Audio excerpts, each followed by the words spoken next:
Hello everyone from YouTube. This is Roger Ray of the Native UFO channel. I'm out here at Chaco Canyon Culture in the middle of New Mexico. And the last time I was here, it was quite phenomenal, the number of craft and activity we saw. So I'm really excited about tonight. I'm here by myself. I don't have my partner Tina, but I'll do the best I can in trying to juggle these two cameras. So those of you who have been here or want to do more research on Chaco Canyon, there's a wonderful PBS special narrated by Robert Redford, and it really goes in depth about the history here, about the Anasazi and the cultural significance here for the indigenous people here in the Southwest. It's really a unique area. I was pleasantly surprised that so many alien ships showed up the last time we were here. I'm still speechless about what happened. But you can go to my TikTok profile and see those Chaco Canyon videos of the craft. I'm here in a parking lot that overlooks Pajada Butte, and hopefully the ranger will allow me to stay here, even though the camping portion is still closed. But this is where I filmed from before, and it was quite a show. Quite a show. So mainly what I have to do now is just keep track of the temperature, layer appropriately, and then change to night vision. Right now I'm in the twilight mode on the night vision camera.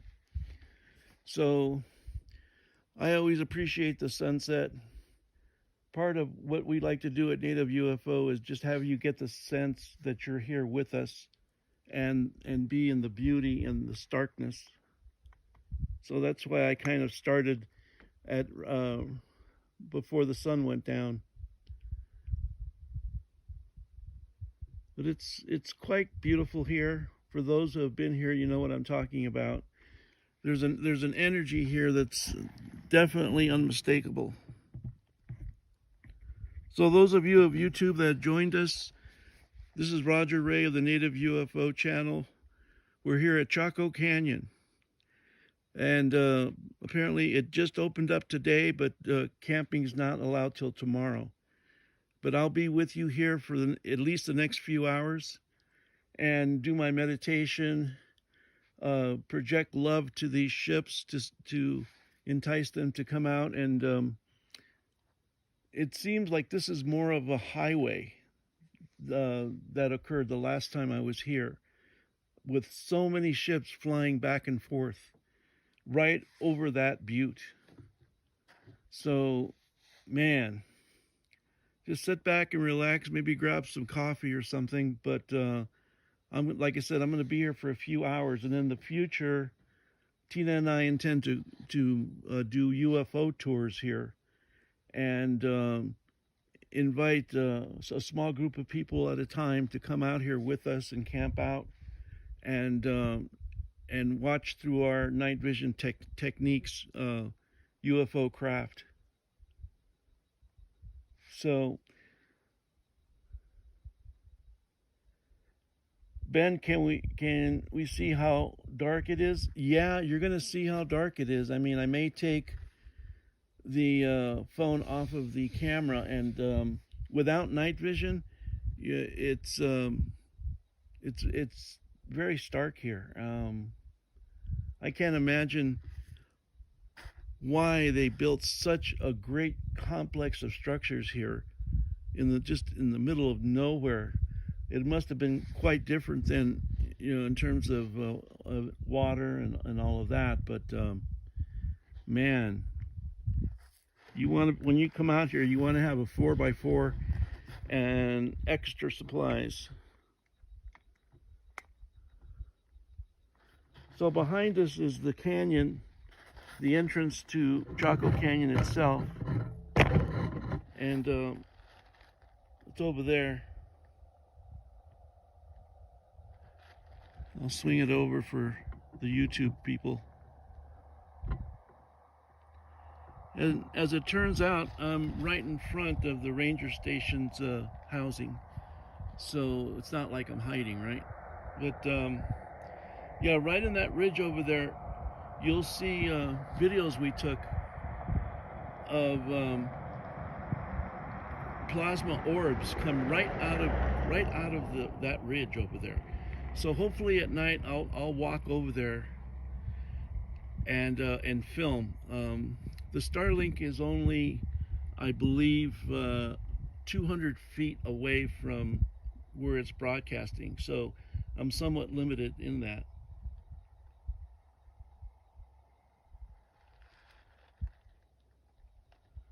So who doesn't love a sunset, right?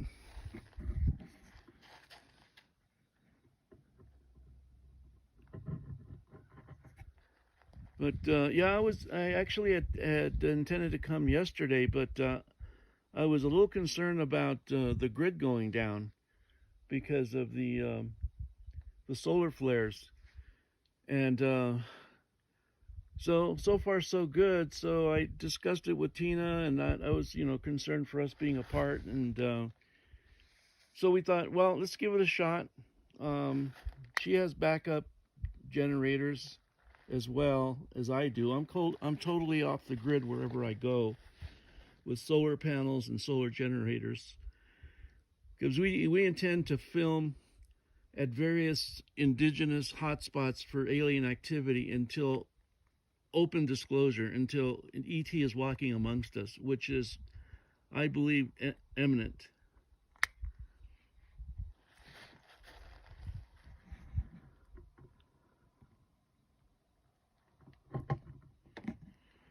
So beautiful colors. I'm going to switch probably to full night vision. And, well, let me try it now. Let's just see so you can see the effect. Yeah, you see how it kinds of turns like a reddish color. That's the infrared filters kicking in. And that's twilight mode. Let me go to day mode just so you can see the differences. That's day mode. That's pretty much how it looks if you were standing here next to me. And now I'll switch back to twilight mode. So this camera has just served us really well because it's able to pick up color rotations of the craft. If you didn't have that capability, then you'd be more in line with what the military has, which is this greenish hue, or this black and white hue that just doesn't give the distinguishing quality of rotating orbs. Once you have that, and then based on their movements, if they move slowly or stop, then you're guaranteed that's probably not a man-made thing. And then I use an infrared laser and a ultraviolet laser, and they're simply not, you can't see them. If you were standing here in the dark, you wouldn't see anything. And so I feel pretty confident in using those to signal the ships. Yeah, in fact, when we were at the Carlos Nakai concert, which was really exciting, that Carlos talked to us in depth before the concert. I got great interviews with him. But during the concert, we had invited ships to come in. And so did Carlos. Carlos was really excited about the possibility of having ET show up at his concert. And they did. They did. You'll see again in our YouTube lives that you'll see, and TikTok, I have videos up of craft passing right overhead as Carlos and his symphony were playing, which happens to be called Chaco Symphony. And that's another reason why I'm here immediately, because after talking to Carlos, this is the center of the Southwest indigenous presence. Uh, I'm talking hundreds of years ago. And Carlos makes the inference that this complex and the energies that are here have been here for tens of thousands of years. Tens of thousands of years. So again, pointing to a history that we probably really don't know our history. We probably really don't know where we came from. We were told, we were indoctrinated, but it's when you're talking about the soul's journey, how far does that go back? In relative three-dimensional existence. But anyway, that's more of an esoteric conversation. Let me switch over to infrared. Yeah, see, it's not quite dark enough, but it's still a beautiful picture.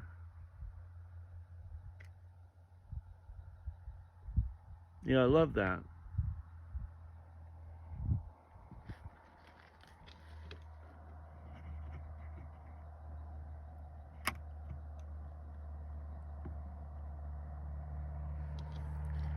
So when I was on previously, I got a restriction, and I think it was because I was driving through Chaco Canyon and talking. Maybe AI picked that up, but in that instance, there were a few people that came on and said, "Oh yeah, I had an experience here of orbs over the ground while I was at Chaco," and I'm like, "Oh cool, oh cool." So I'm not the only one. So yeah, I can't remember the last time we were here. Just I think it was a week ago when the ships came out. Didn't take long. Um, who knows? I can't really define. That's why it's hard for me to kind of publicize when I'm coming out here, because there's a lot of different factors where we feel that we're being guided to bring out this information in a very coherent way. I have a lot of data and images and film that have not been released yet that include finding of alien implants on people and dealing with their abduction process, on a soul reincarnation level. I can't show that stuff because it's just too gruesome. Talking about that. So I'm going to try and find some avenue to release those images of that poor woman who we met, that has been abducted many times. And me being an ultrasound technologist, I was able to bring a machine to her. And I, in fact, under ultrasound, found the implants. And so, yeah, that's a very lengthy story. Now you got one in your left hand. Yeah, well, that's doesn't surprise me. The abduction phenomena is probably into the millions, where people have been taken, lost time. Whitley Schreiber and all of that. Travis Walton, who I met briefly once. Yeah, they're all candidates.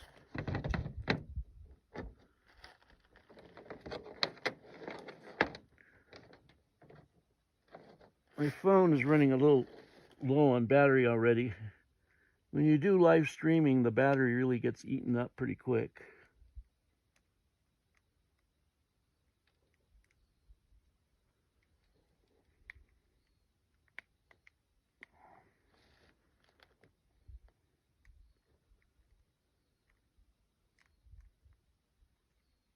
Okay, battery's plugged in. My phone battery's plugged in. I always have this array of wires around me. Let me go back to the twilight setting, see if that does anything. Yeah, it gives you a little bit more illumination until the sunset. but I'll do a slow pan for you. I'll try and make it nice and smooth if I can.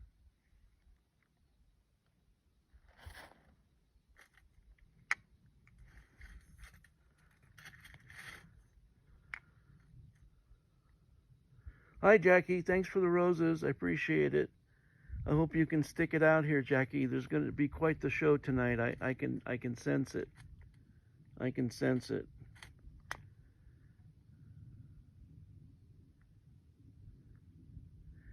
Down there is the entrance to Chaco Canyon, and I will proceed there after the broadcast and do filming.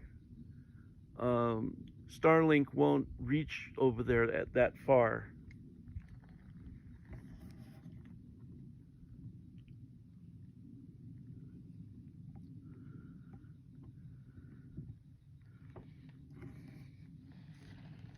But, kind of doing some re-researching of Chaco, it brought to light just an emerging story that's been quite talked about, but I'm getting firsthand experience, which is the whole notion of the giants and the Nephilim and the fallen angels.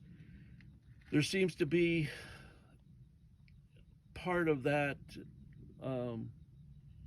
storyline here in Chaco, and it's kind of disturbing because it involves cannibalism. It involves possibly then opening up a portal here and inviting not so nice extraterrestrials. So I'm still researching. I'm not making any opinions about it at this point. But this is all in front of us right now, here, with us being here at Chaco and filming these alien ships. Where are they from? Where are these alien ships from? Why are they still here? What is their purpose? Maybe they never left. Let me switch back to night mode. And then I'm going to increase contrast. Constantly kind of fooling around with the picture just to give you aesthetically a better view of Chaco. I am a digital artist. I have a number of artwork myself before I started doing this. It kind of goes hand in hand with being I'm also an X-ray technologist, CAT scan technologist. So there's this appreciation for the symmetry of an image, the very distinct energies that you put into it.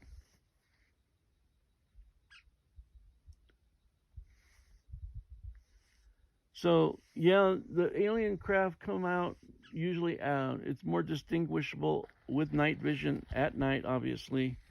There has been instances where right at this time I saw a number of reflective metallic objects in other locations because of the angle of the sun rays. So let me just do a perimeter rotation here. See if there's any speckles that show up.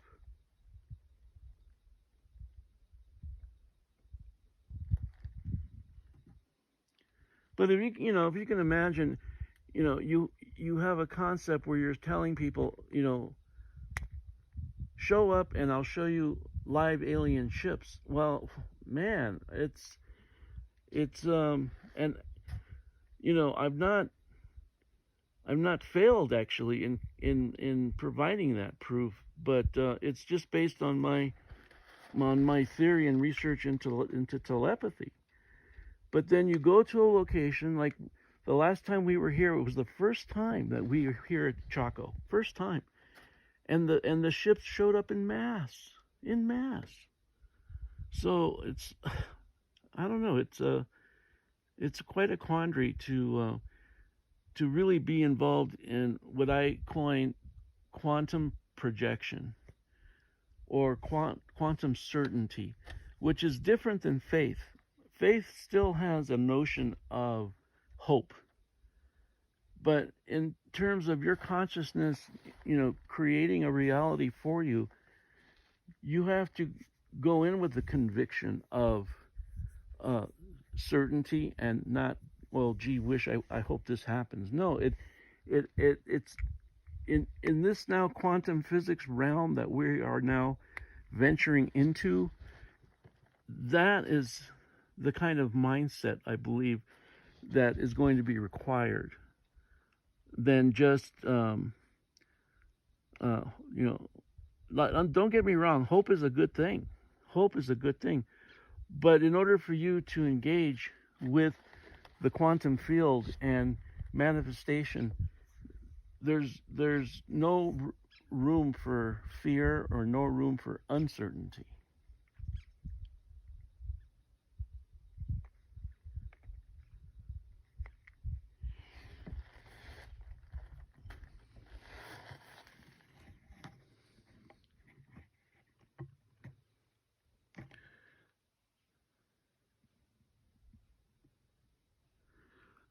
So those of you on YouTube, I have it on full night vision. That's why you're seeing a reddish hue. I think I'll do the same for TikTok.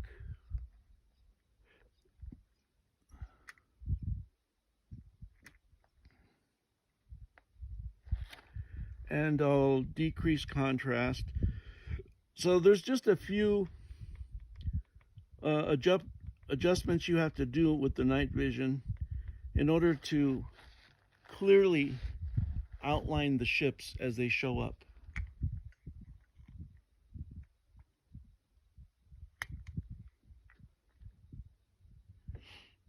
Let me see, I'm going to zoom into the top just for practice.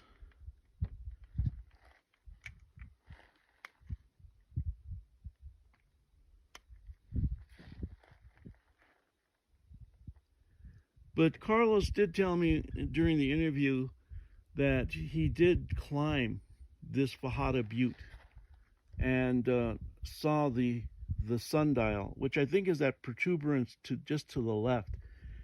And it's incredibly accurate for tracking the solstice and the moon, the moon phases.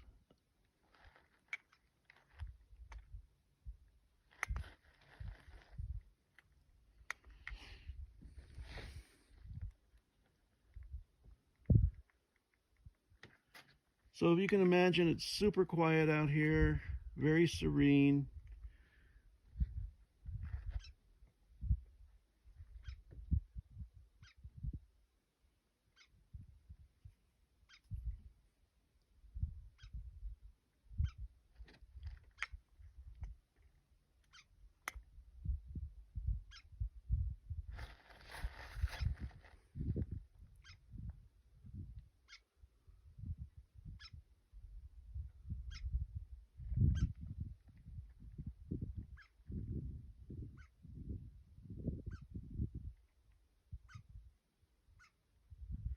That's the, on the right, that's the silhouette of the side of a canyon to where Chaco Canyon is. It's down that area down there,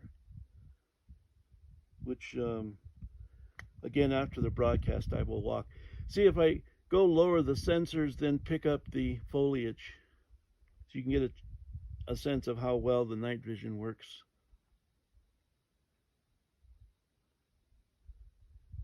And over there are the rangers' homes. I'm sure they're glad to be back at work.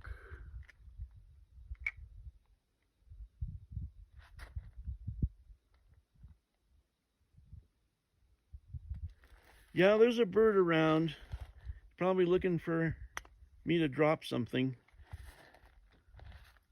I'm sure they're quite conditioned by the number of tourists that come through here every year. But, given that, the roads coming here are just atrocious. They're just dirt and washboards, and I don't understand what that's about. But it just makes it lend back to the way it was.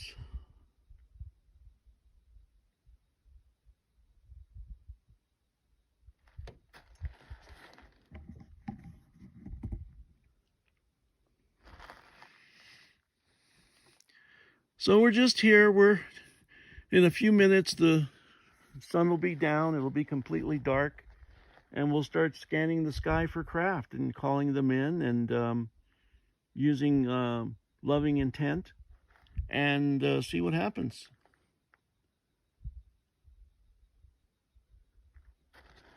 In front of us is a seating area. Last time we sat down there, but I didn't feel like doing that this time.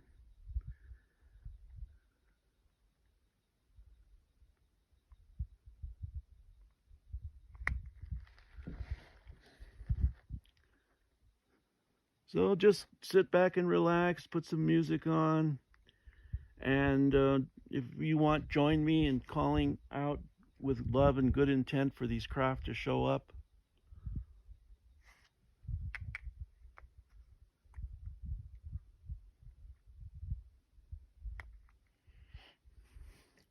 But if you look on the map, not necessarily Google, you'll see Chaco Canyon is surrounded by 4 mountain ranges.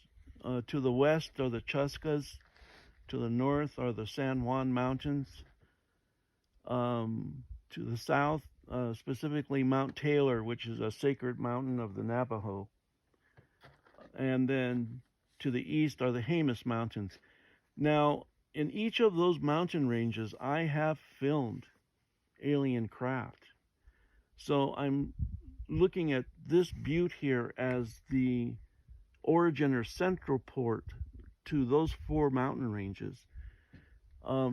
That they're actually kind of UFO byways, and that's kind of the picture I'm trying to gather. Is what you're looking at is maybe like the downtown exchange in Dallas or LA, where major freeways converge at this point, but for alien craft.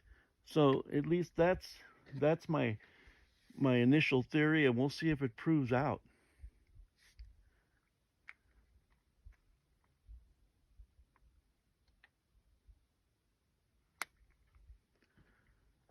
So excuse me guys for a moment. I'll just keep you on the butte. Enjoy the beautiful view. I'm gonna start putting some layers on. It's starting to get cold. Let me test out my infrared laser. Yep, you can't quite see it yet. It's not dark enough. I'll be right back, you guys. Hang in there.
I'm back. I got a jacket on. That helped a little bit. But yeah, I was just recalling one of the YouTube specials I saw in Chaco got me a little bit disturbed because, you know, I am somewhat familiar with the Nephilim and the giant story, but they were depicting that that the Anastasi had created a portal here in Chaco in the Kivas, and by doing so, reptilian-like beings came through and just created havoc here, and that may have chased the populace away. So here I am alone here, and looking at alien ships, and I'm like, who are these guys? You know,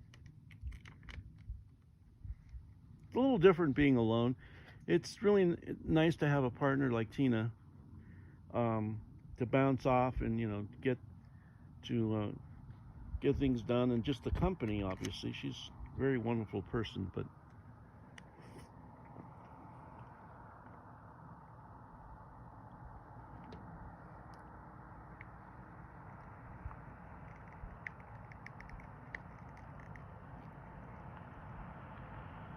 Bell Rock, Joy, no, Fajita Butte,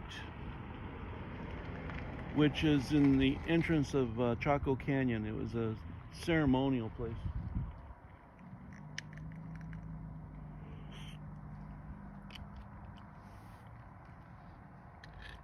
It's too bad you can't climb back up there.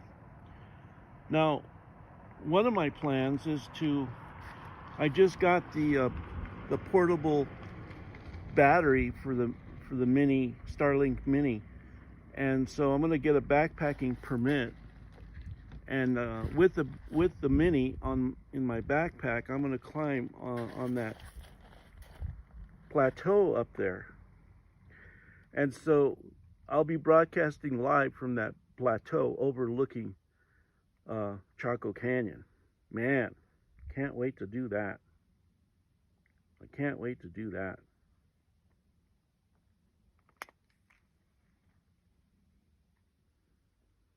So yeah, this is now Tina and I's mission, is to bring you live alien ships from indigenous areas here in the Southwest as a prelude to disclosure, if not disclosure itself. It's taken years and research, and I work at a hospital on a reservation and have gotten many stories from my patients about where they saw things and where to go, and correlate that with other information I have by other UFO researchers. And so far it's been working out. Another place, I don't want to divulge too much, but I'm sure you've heard of the cave that was found in the Grand Canyon. I'd like to get to the bottom of that in finding a strategic place to film UFOs over the Grand Canyon. And I have a few ideas. So that's on the agenda as well, is to bring you that live as I find these places. Right now I have probably at least 8 locations that I'm fairly convinced have alien ships, because I filmed them there already, but there's a few I have not, but they all involve being around different Native American reservations. I have a place in Baja, and I did film literally an armada of ships over the Sea of Cortez. There's a lot of activity in Mexico, a lot. Or if you can imagine, you know, the Aztec pyramids, right?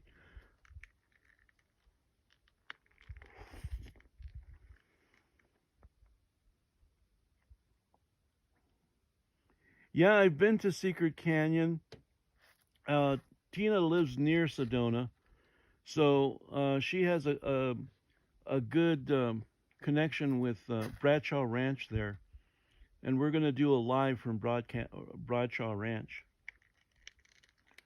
Um, I am going to at some time go back up to Skinwalker Ranch. I went there and did film ships there as well. But that place is spooky. I mean, that place is just downright evil. And it's not really a question if I like it or not, because I want to bring you real live, activity. It's just you have to do more preparation to protect yourself spiritually.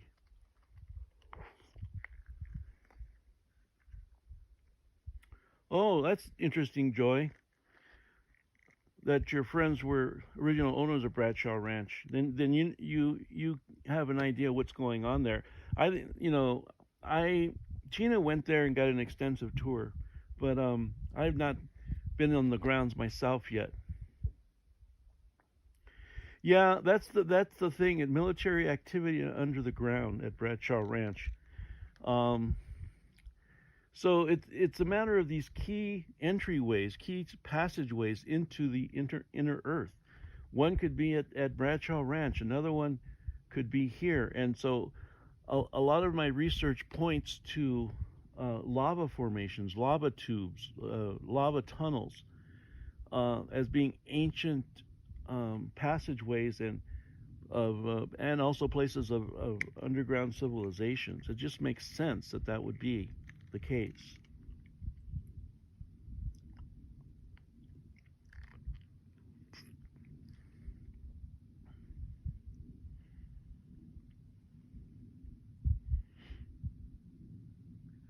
So it's 5:45. I think sunset is like another 15 minutes, and it'll be totally dark, and then we can start our business for looking at craft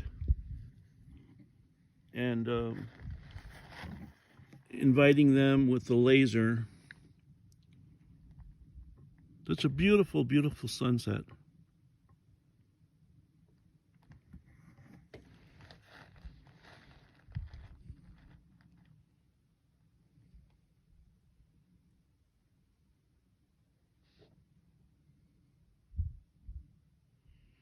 So yeah, I don't know how many of you are concerned about the grid going down, but this last solar flare activity is like a geomagnetic storm 4, which is pretty close to it causing disturbances to our grid, which is if you can imagine, what does that mean? ATM, water. Our infrastructure is pretty weak as it is my what I've researched.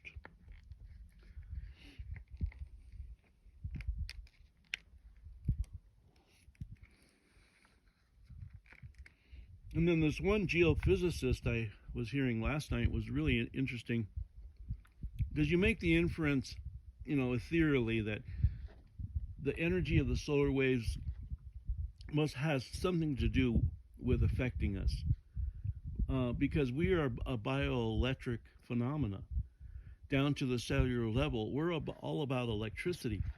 So if you have these proton plasma clouds coming from the sun, of course they're going to create eddy currents. They're going to create distribution of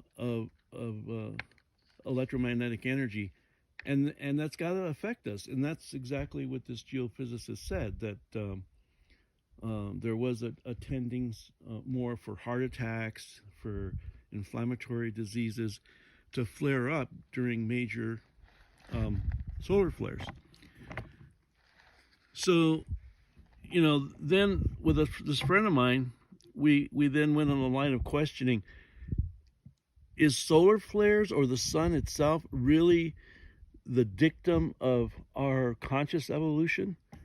It's not so much in our hands, but it's based on our possible DNA upgrades or being affected by the solar flares.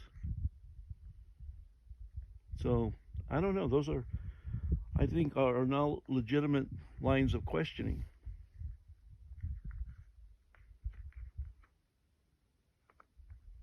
And the geologic changes that they've they found. When I took geology in college decades ago, at then it was always about water and slow moving geologic changes, and now that's not the case anymore. Now it's like boom, they're finding magnetic reversals, giant caverns being created by tsunamis, and these horrendous geologic changes happen in like days, in the past, not over centuries.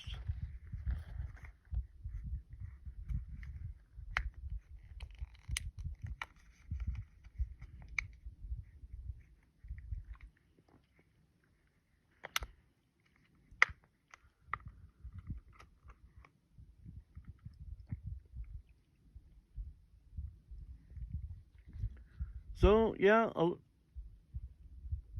lot of time this UFO watching business is you just set up, you put yourself in a meditative state, and I mean, I don't think you can go wrong by just projecting agape love, because if these are malevolent ETs, they're not going to so much like that kind of level of consciousness, and they may just go about their way. Fine. If you're not able to meet me in a point of agape love, then maybe I don't want to be around you. And if they are receptive to that, then that's great too.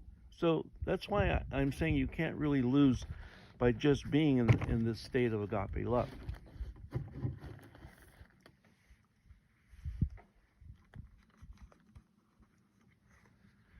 Let me cruise over here to the mesa. Yeah, the mesa had a lot of activity when we were here previously. There were ships that were coming out of this mesa and moving over to the right, going above the butte. So I'm going to focus really based on this particular area here tonight. Don't have to really go much further than that.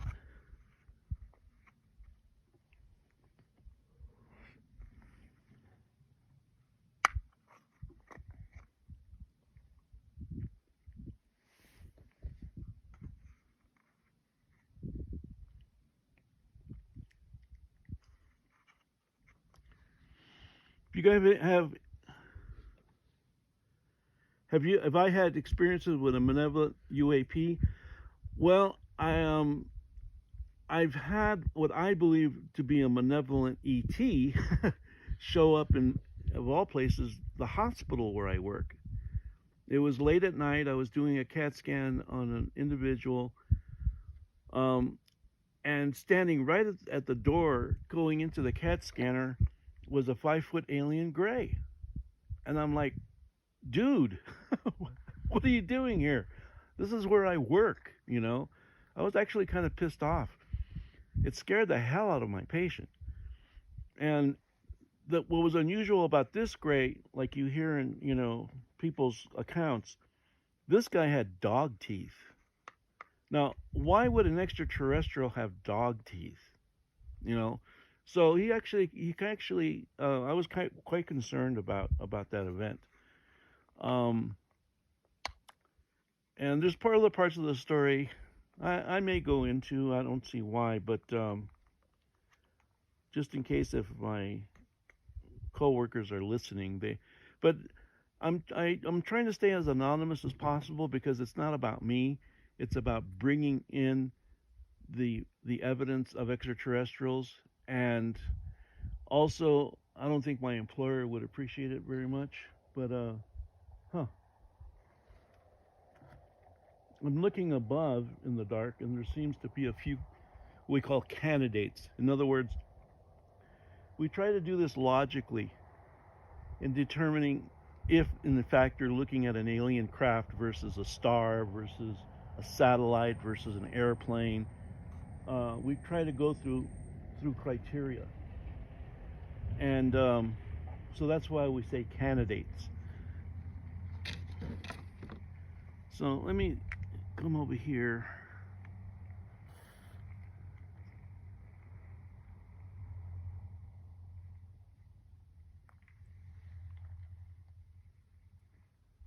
Now, most likely those are stars coming out. But this is maybe the zone where you get this reflectivity of craft because of the sun's angle.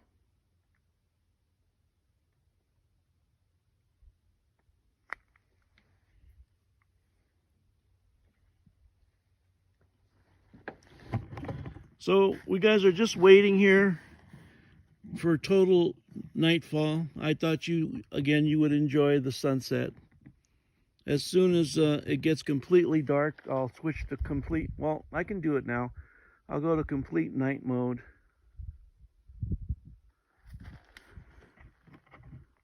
Yep, okay. I'm on complete night vision mode. And so now I have to do is just play with the contrast when it gets dark so that it can completely illuminate craft plasma ships that are cruising about.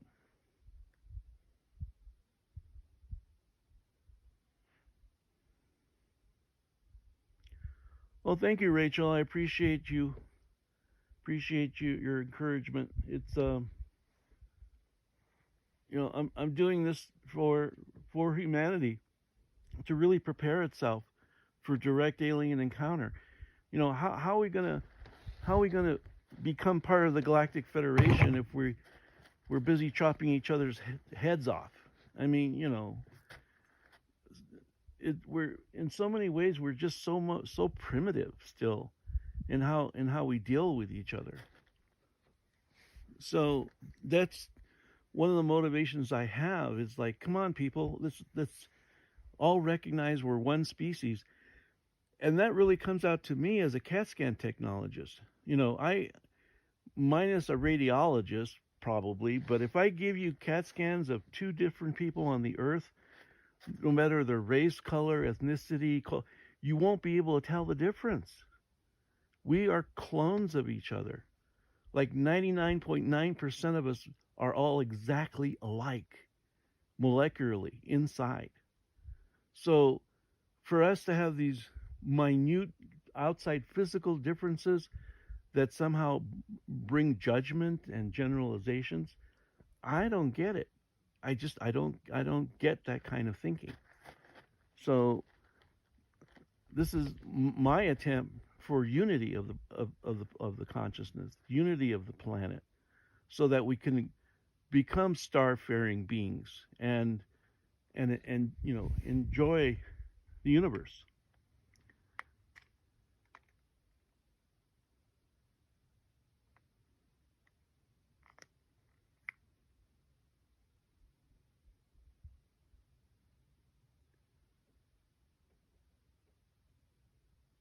Well, that's beautiful. I love those cloud covers right there. Oh, what's that?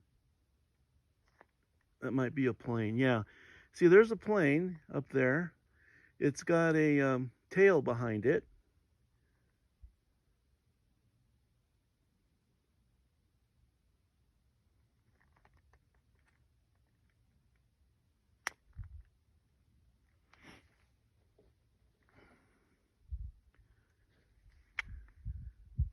Yeah, the last I checked, you got some stars poking out there to the upper left.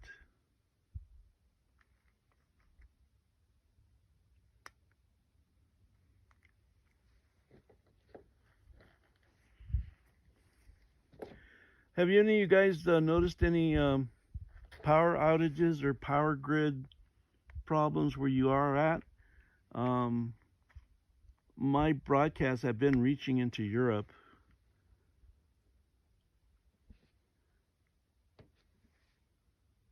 Not in the UK. Cool. Has anyone seen the Northern Lights? They're supposed to be quite spectacular. I'm hoping they show up here tonight. But I'm in central New Mexico. I don't know if they'll come down this far.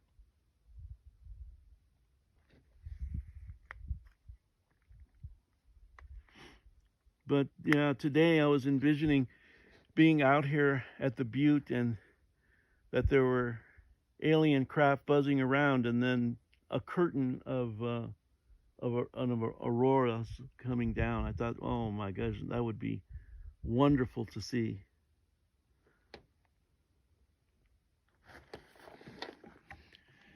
So we're here just watching Fajada Butte, which is a sacred area for the Chaco Canyon inhabitants back in the day.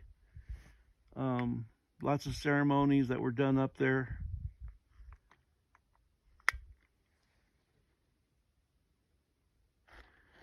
Let me adjust the contrast a little bit.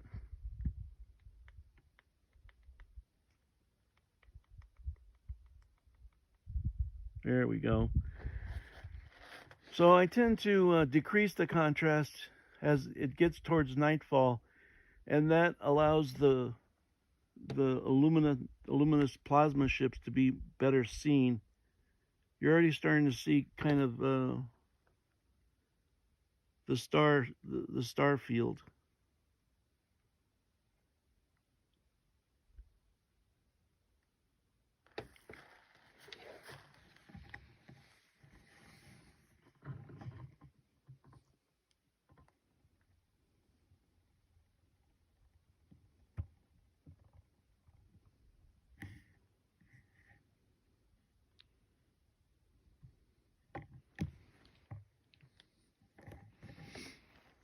So in a few days, we're going to get a second updated psionics night vision. So we're excited about that because on my older psionics, I still have to hassle with the battery exchange. And when you're trying to do a broadcast like that, it's kind of a bummer. It's kind of a, okay, got to stop for a second or two and change the battery out, blah, blah, blah.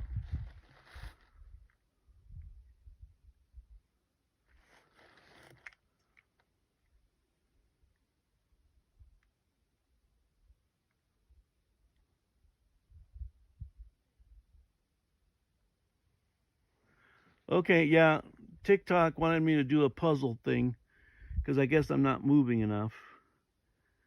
Yes, I'm a real person. Oh, here you go. Here you go. There's some blinking action there. Let me rotate the YouTube camera over to it.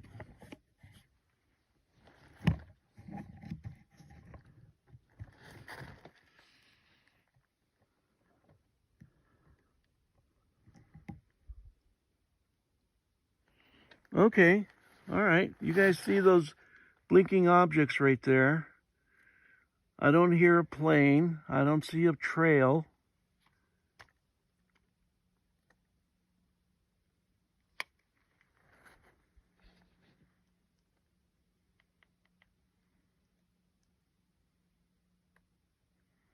So we'll just observe them. Now behind me, I hear a plane, but not in front of me. So I'm just going to observe for a moment and see what this particular object does right here.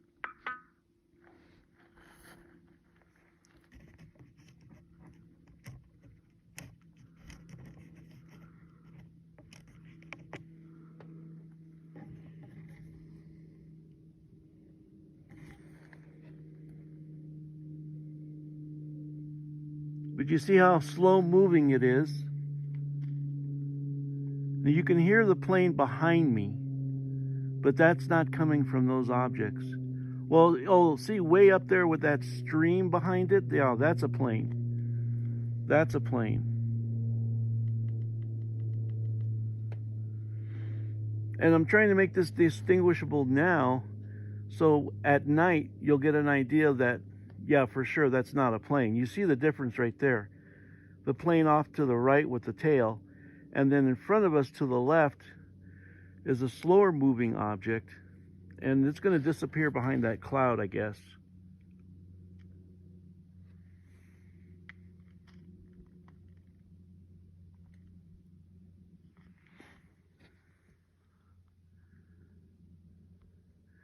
So yeah, that cloud might serve us because it'll give us a point of distinction of how close these craft are that are underneath the cloud cover.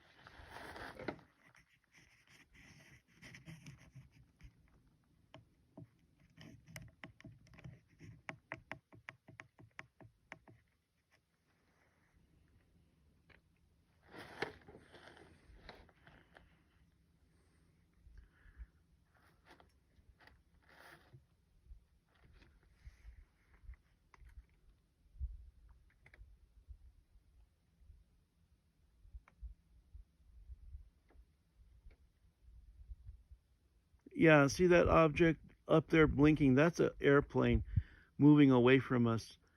I heard it behind me, and then I tracked it visually.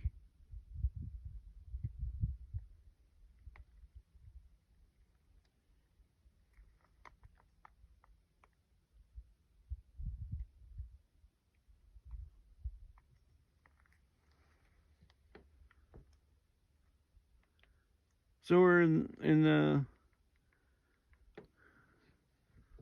Chaco Canyon in the middle of New Mexico. Actually, it's more like southwest. I'm sorry, like more in the western part of New Mexico.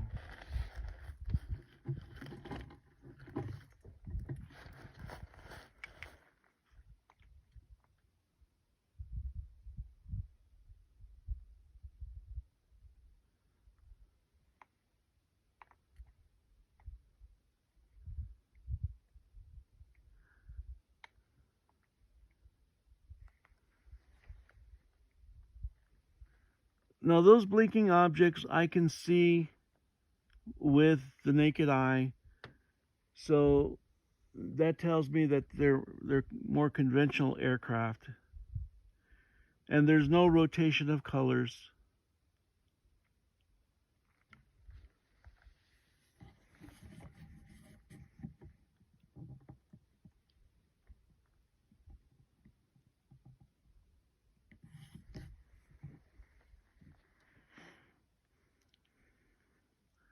So, we try to be as forthright with you as possible. We're not here to try and convince you one way or the other. We're here just to bring you evidence and a dialogue about disclosure. That's essentially why we're here.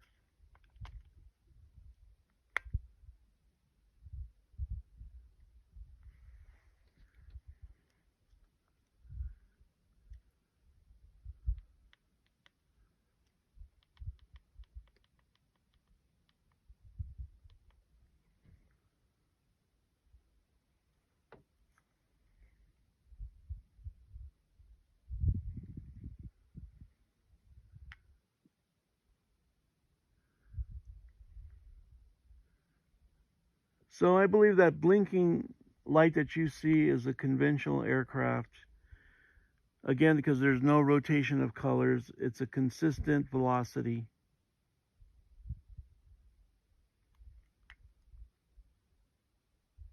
And I can clearly see the blinking here without any night vision.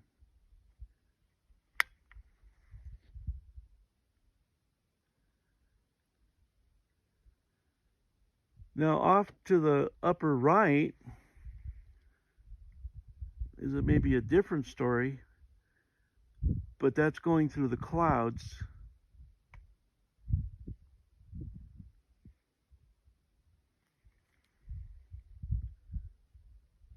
Now, if this object here that I was calling an airplane, if it pauses, like it's starting to pause, uh-oh.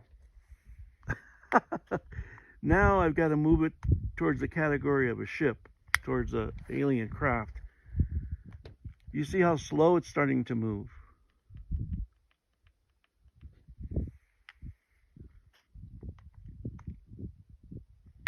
So if it stays still and starts to rotate colors, okay.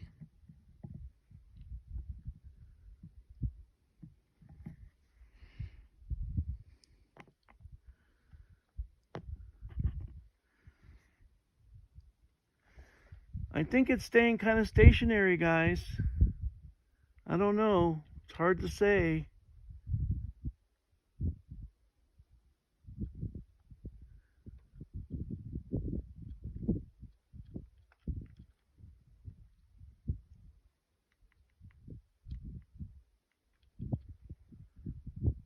It's moving pretty slow. And yeah, it's stationary, and I don't really see it blinking. I don't really see it blinking.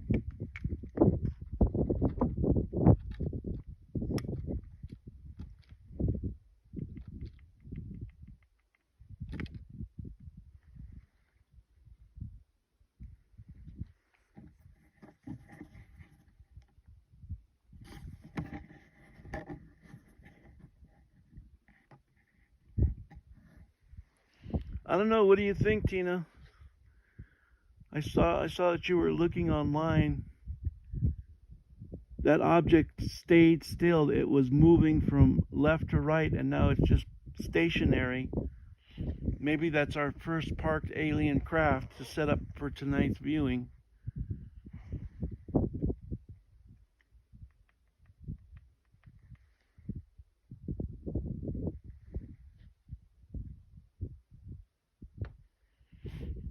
Yep, I don't see anything optically.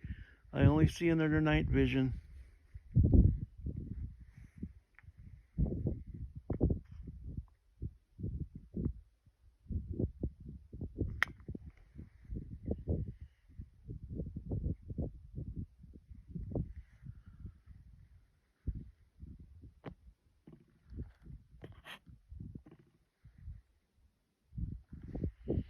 So we'll just sit here and look at it. I mean, it's intriguing now because it had moved from left to right and stopped. Okay, now what's coming in from the left here?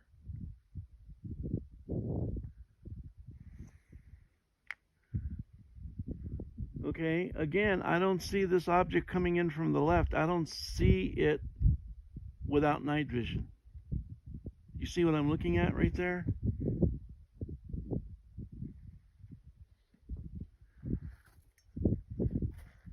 Let me get my handheld telescope. See if it pops up on my telescope.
Okay, yeah, looking with my telescope, I don't see anything with just normal optics.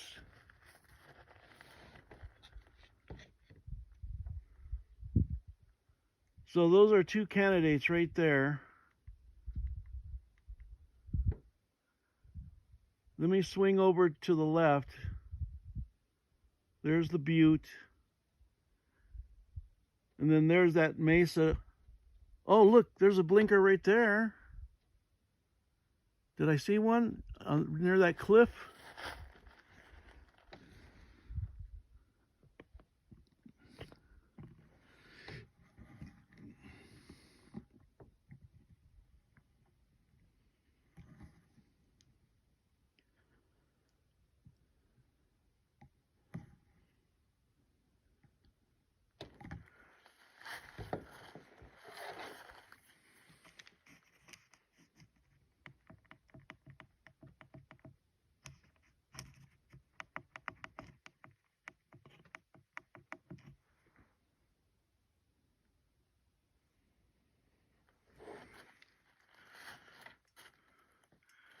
Yep, I'm seeing two blinking objects right here.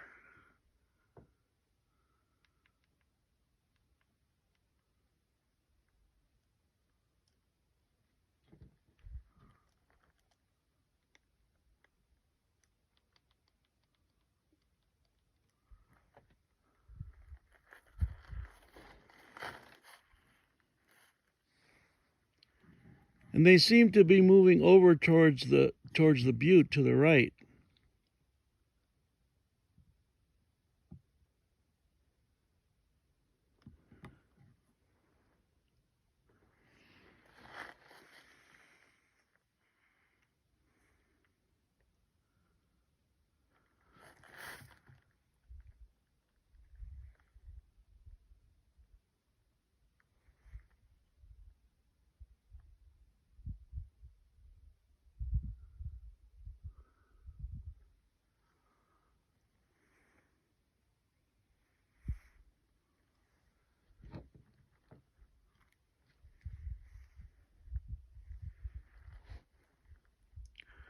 You know, I'm noticing a kind of like a rain effect through the night vision.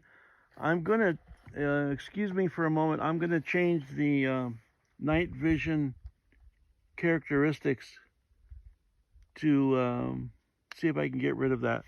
But see, you see here, it's pitch black. Pitch black. There's just nothing out here.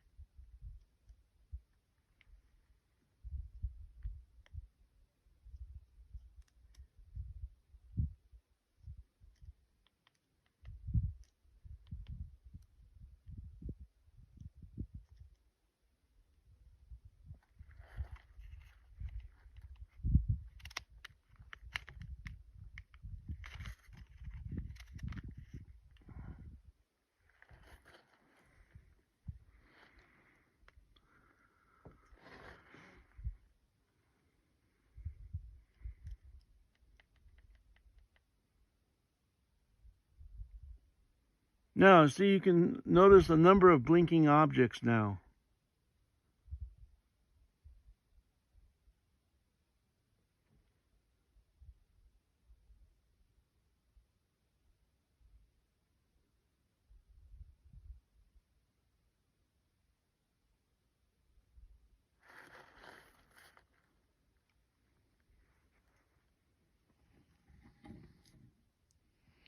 So, yeah, those are all candidates. And let's see how if they interact with the butte.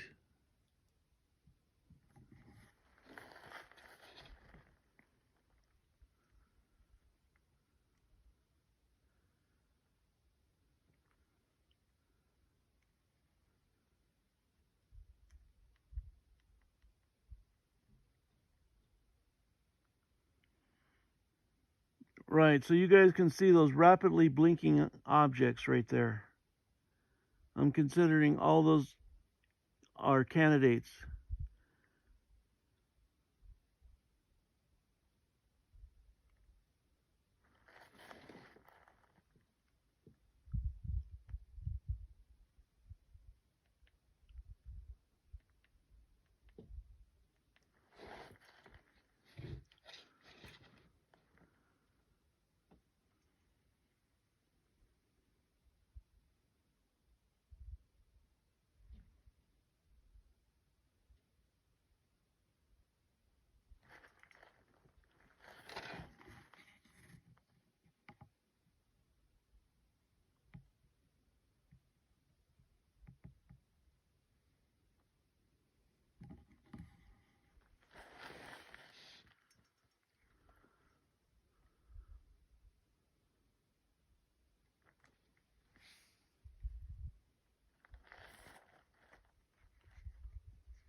Now you see that one blinking object at the horizon.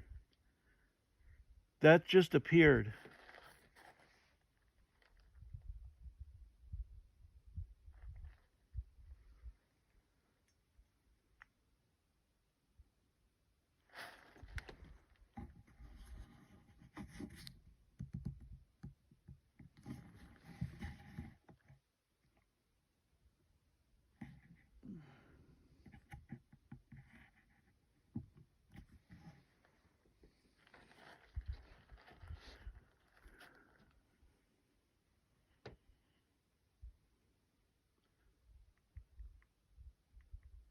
So let's see what that blinking object does.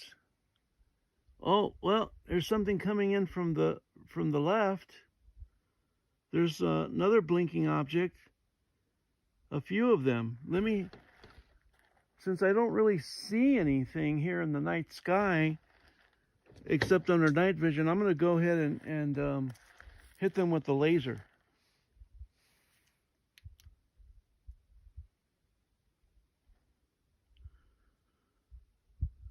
And they're reacting. You see that? This one and these two.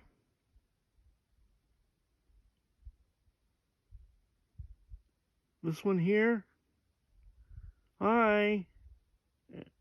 Another, see, they're reacting.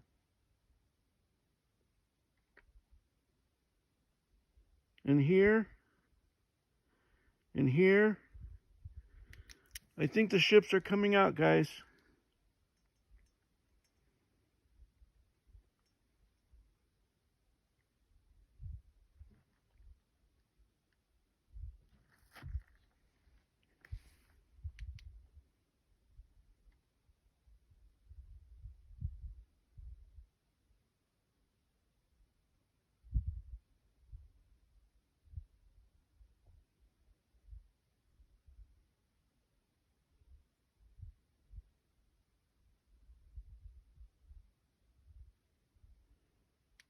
Hi. Thank you for coming out.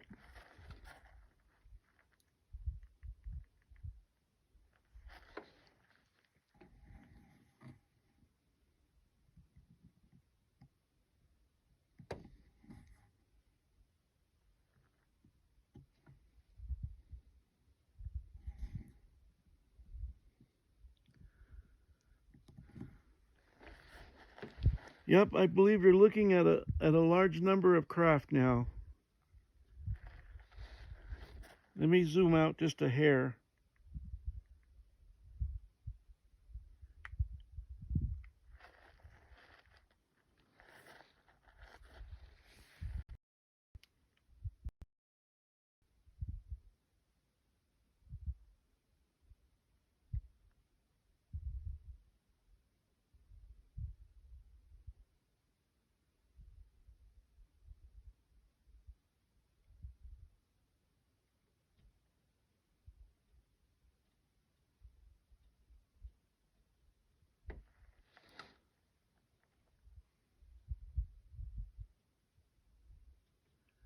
I just wanted to swing to the left a little bit just to see. I'm going to go back over where all the activity is.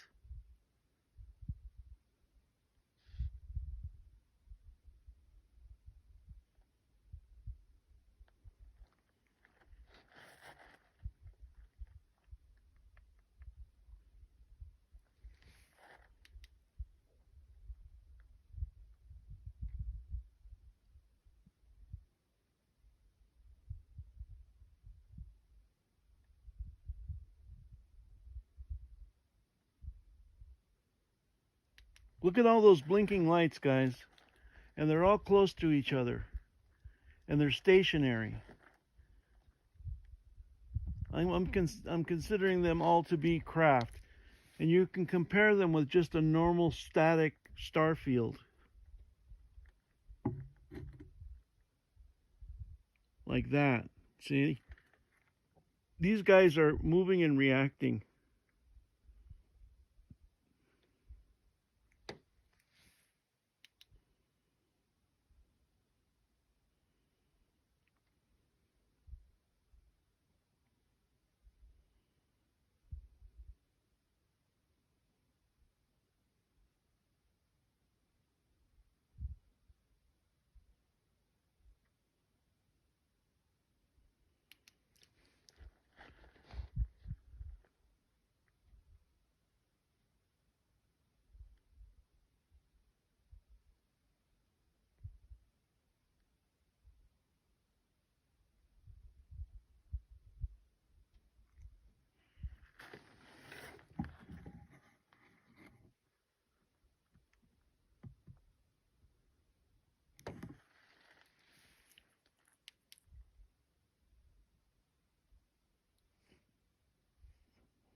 See, all those blinking lights, I believe, are craft.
You see those two right there blinking reddish and passing each other.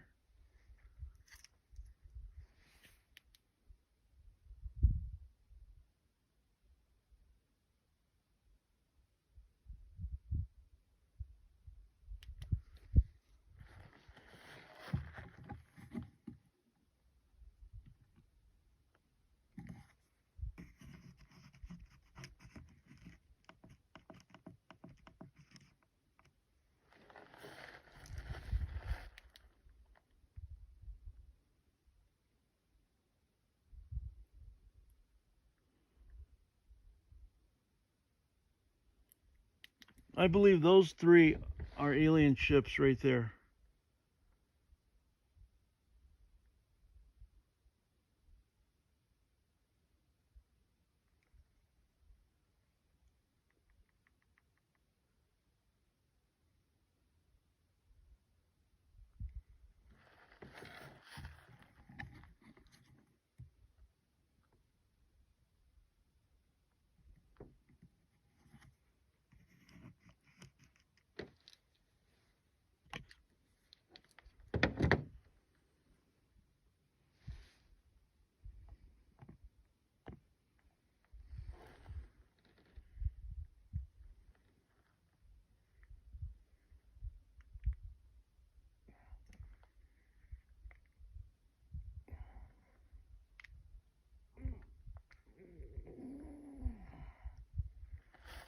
Oh, man.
Yep, I think those are good candidates. I don't see anything in the night sky without night vision. There's just nothing there.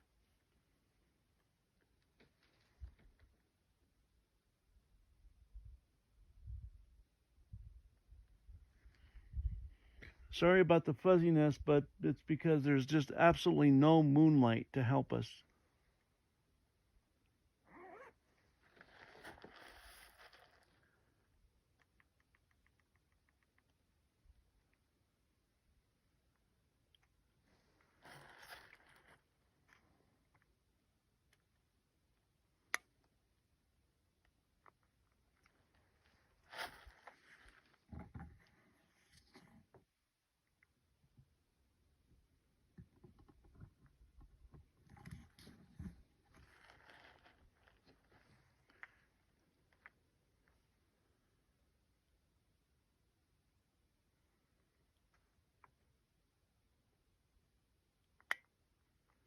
I see one object slightly blinking and moving.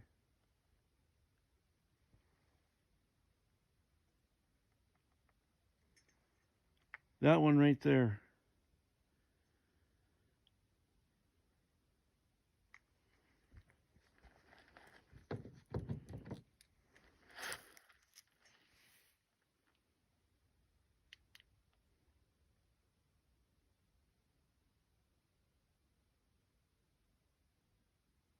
There's another one right there. And then one at the ground. Now, that could be a car, but in a steady blink pulse like that, I don't know. And then this object, and then this object here.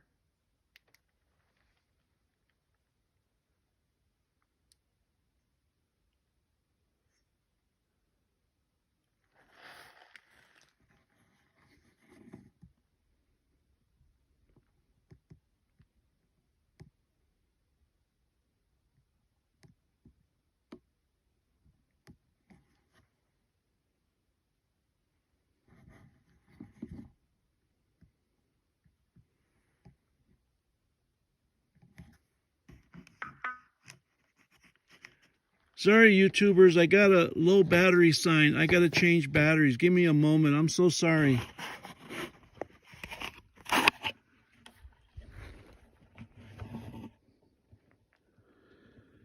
But you can actually see the screen of the TikTok.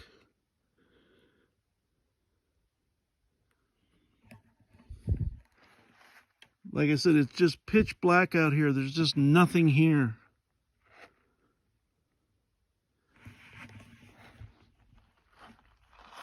So just give me one moment, please, to change the battery. This won't be an issue hardly any longer because we're getting a new camera that won't have any battery issues.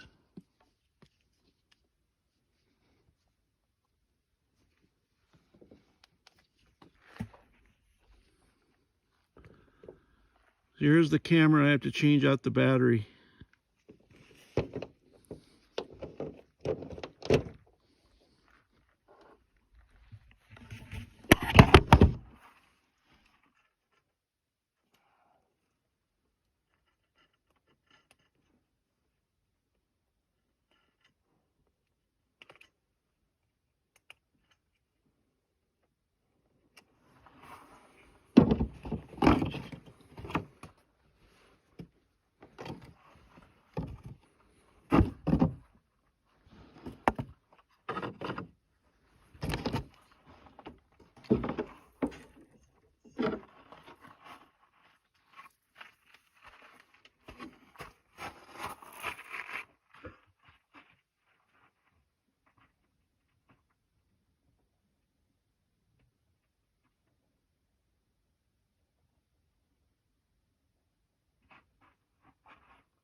Okay, sorry about that delay. I had to change batteries out.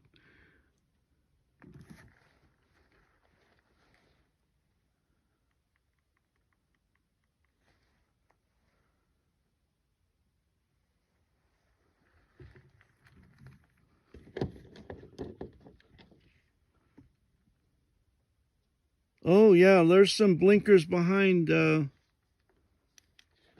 that butte right there.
Hollywood, I'm using a Psionics night vision camera.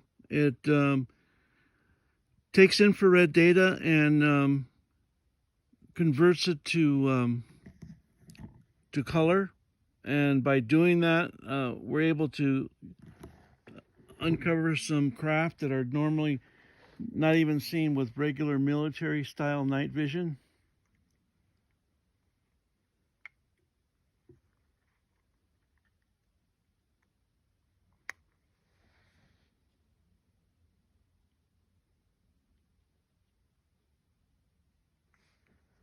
So let me do some continued panning here.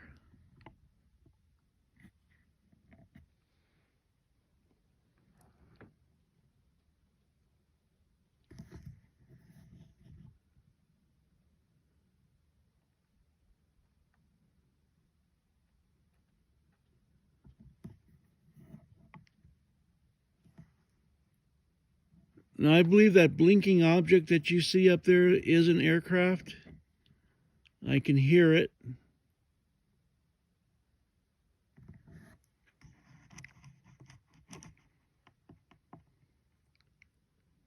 You see its steady pulsations of light and a constant velocity. And I can see it with my normal vision.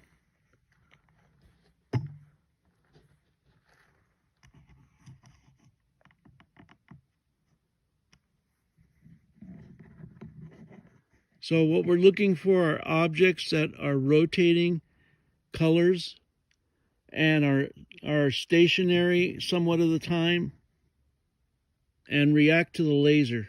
Those are the criteria.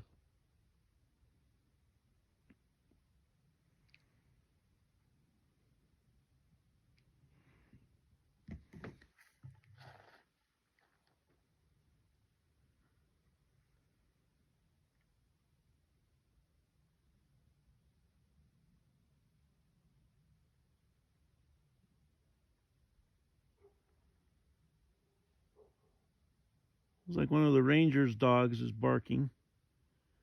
They live in quarters right behind this parking lot.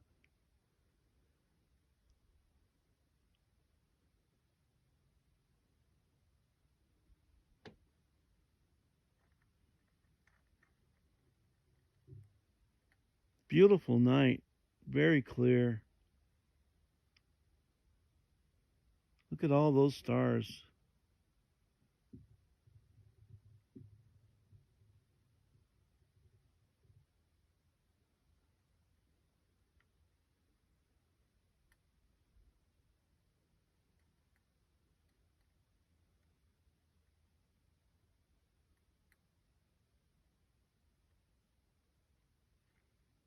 You imagine what it was like being here in Chaco 1,000 years ago. This was some kind of powerful spiritual center for the indigenous throughout the Southwest. They would all come here to trade and to be in ceremony in the kivas. And then something happened that they all left. And it's my own personal contention, it wasn't just the drought. I think there was some kind of ritual or spiritual activity they were involved in that they got in over their heads.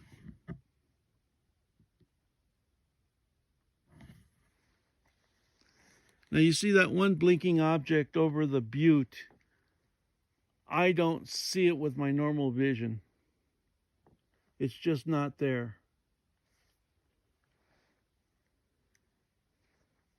So we'll see what it does. Does it all of a sudden stay stationary? I'm going to go ahead and hit it with the laser.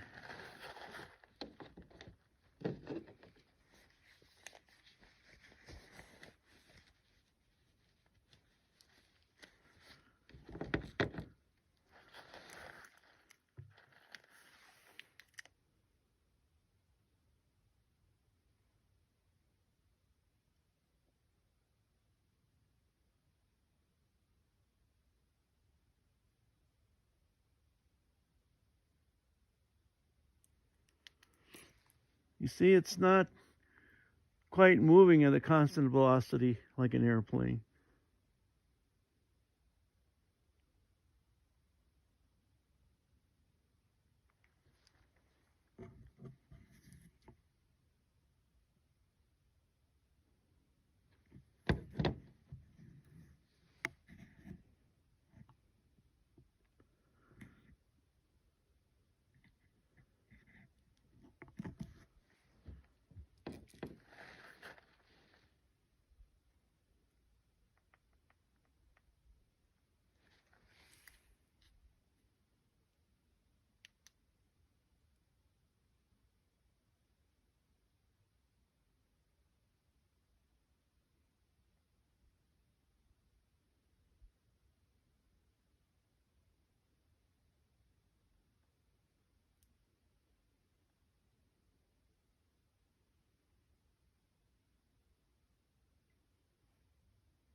It's hard to see if it is reacting, but it's stationary now. You see, it was moving before. Now it's stationary.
So for the moment, in terms of probability, I'm looking at that slow moving blinking object as a craft.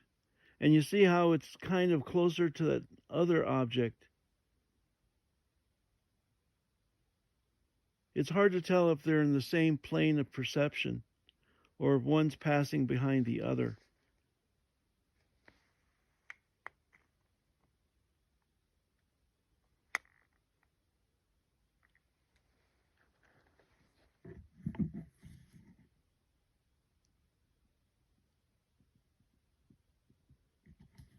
But it's definitely got my attention because it's pausing, it's actually stopping and then blinking.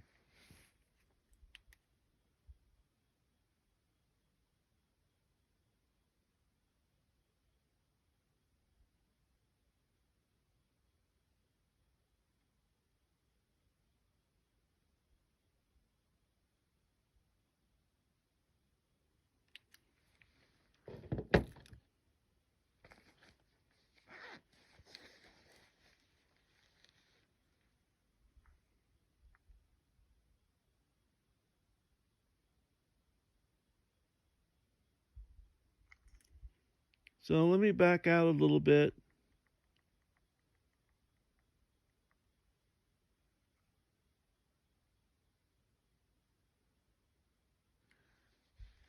It's just a beautiful night. If you guys were here, you would really appreciate how dark and how there's hardly any light pollution out here whatsoever.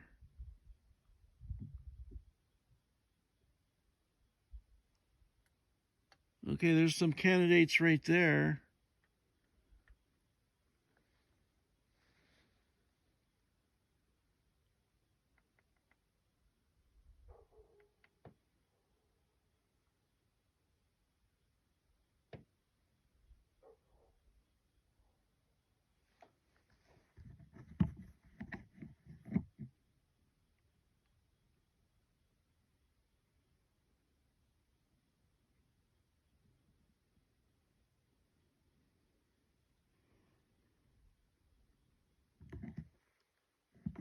You see that one kind of reddish object right there blinking? That's got my attention now.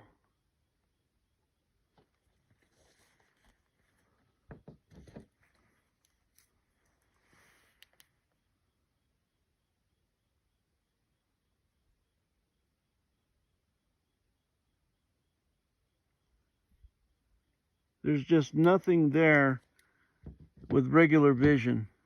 It's just a black sky.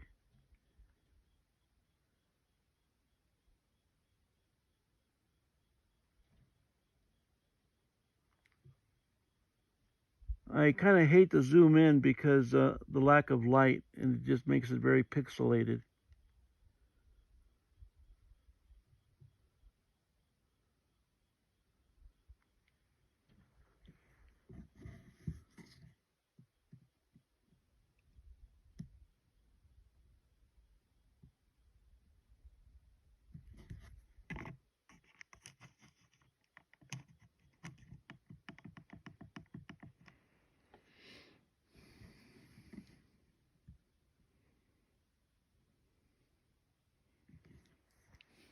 So there's that one blinking object that's headed towards Fajada Butte. It seems quite a distance behind the butte. The butte in the straight line is no more than 2 miles away from me.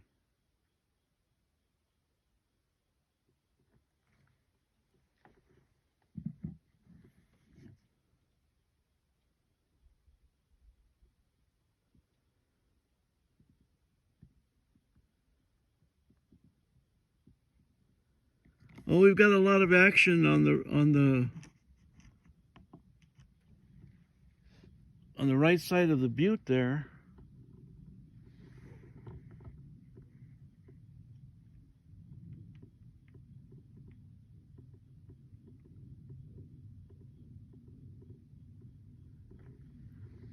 There's an airplane behind me passing to the west. It's not coming from those objects if you're hearing a plane.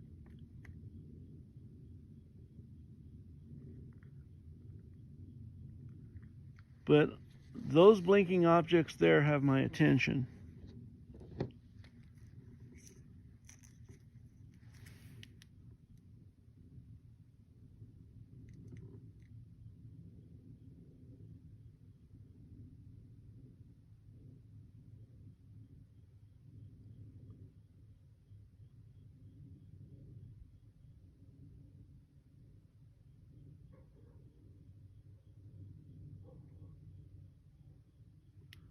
Fortunately, this infrared flashlight is not seen, so the rangers won't hassle me.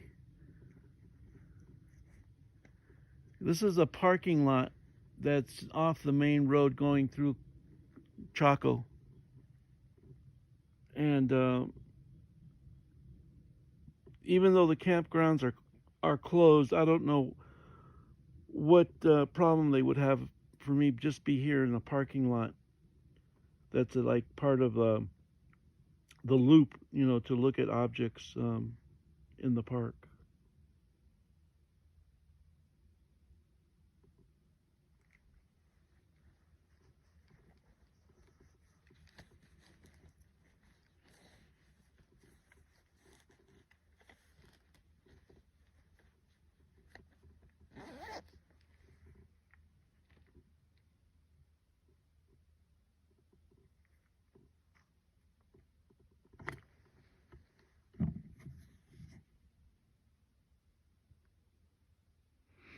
But you see those blinking objects there.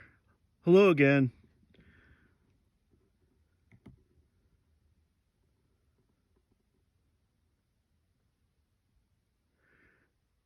Yeah, thank you, man. I'm not spooked, but it's more just the knowing a little bit of the history and the energy that's here. It's got me a little on guard, but it helps that the rangers' homes are behind me, so it's not like I'm totally alone. But you see all those blinking objects right there. I believe they all are good candidates for craft. You see them? The reddish. To me, this is kind of like the Dallas airport of alien ships in the Southwest. This is kind of like a junction point, a hub. Chaco Canyon is.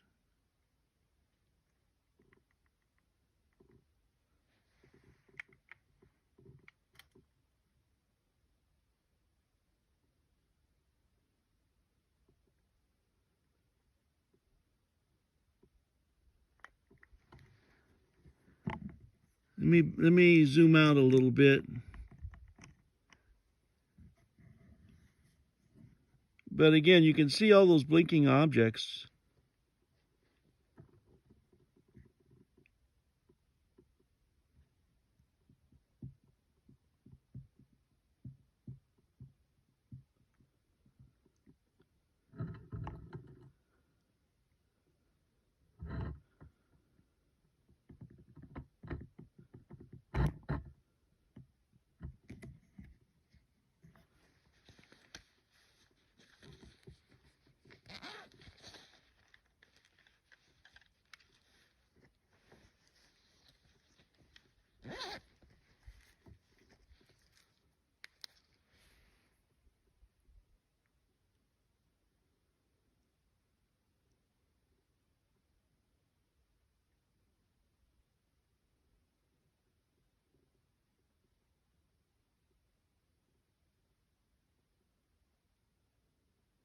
You see how they're increasing their blinking patterns when I'm putting the laser on them.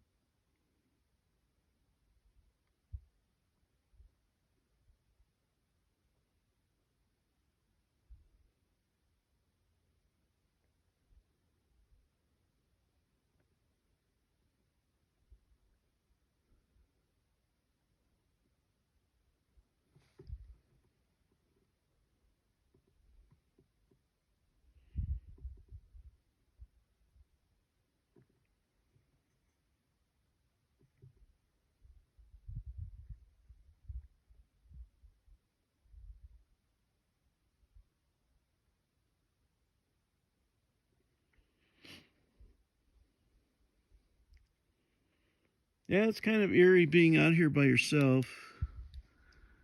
Usually I have my partner Tina with me.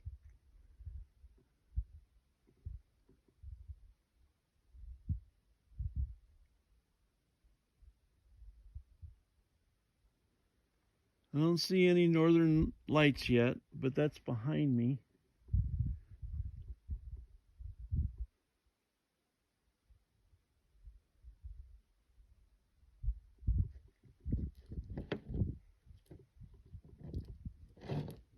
Fortunately, it's not that windy or I would be very frozen.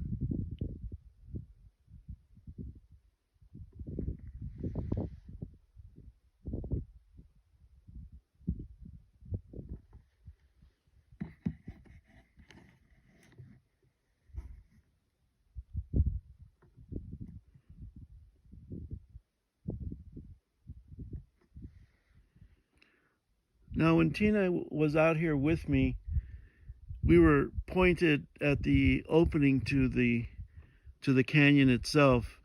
I may try to pan over there right now.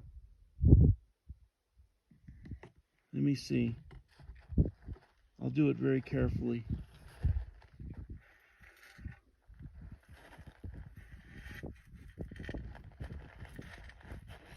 So looking kind of southish and now more west.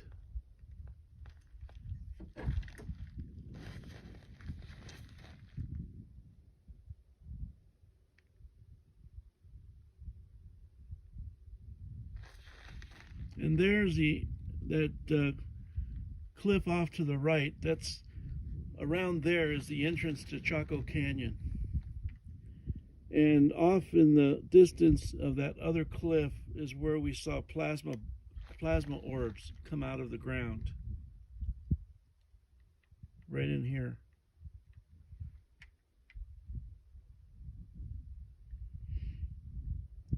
So that cliff is on the west side of Chaco Canyon, and on the other side of it is like Pueblo Bonito.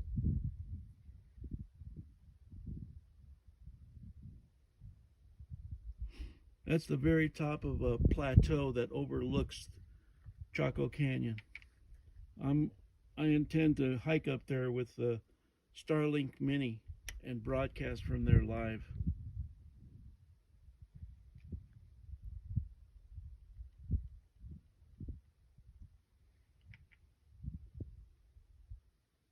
Look at the stars. It's just beautiful.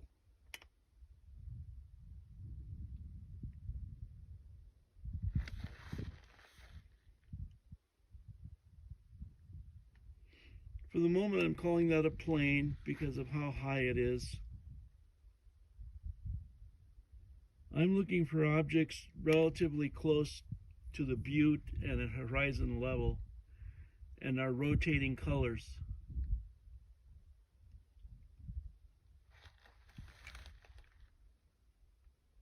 Like those.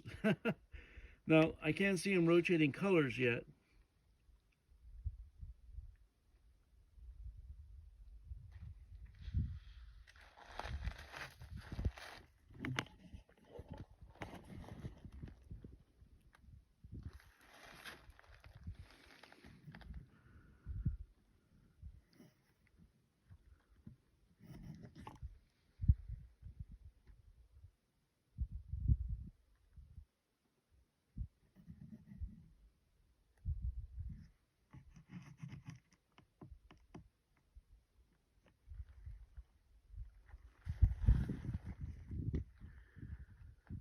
But there's supposedly a snowstorm moving in on Sunday, so I needed to dash out here because the roads that come to Chaco are just horrendous. They're just very difficult to get through, and any kind of moisture basically makes this place very difficult to get to.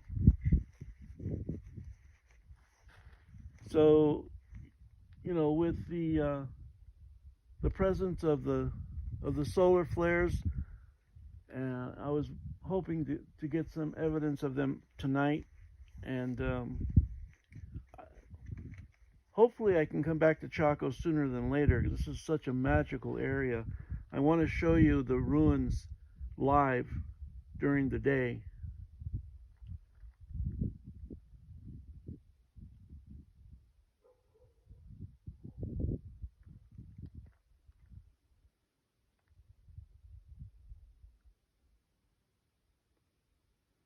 But right here in this area, you'll see in one of my previous Chaco videos, I believe you saw a Stargate right there form,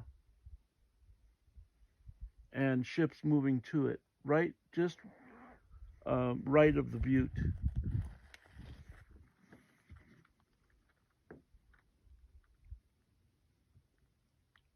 Right there.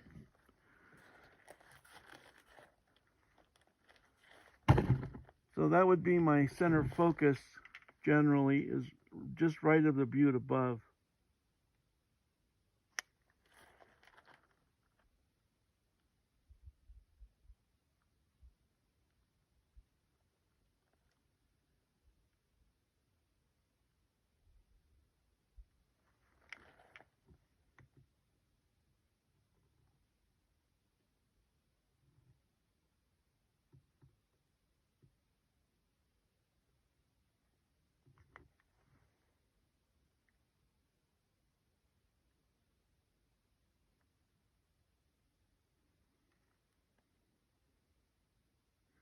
so quiet here.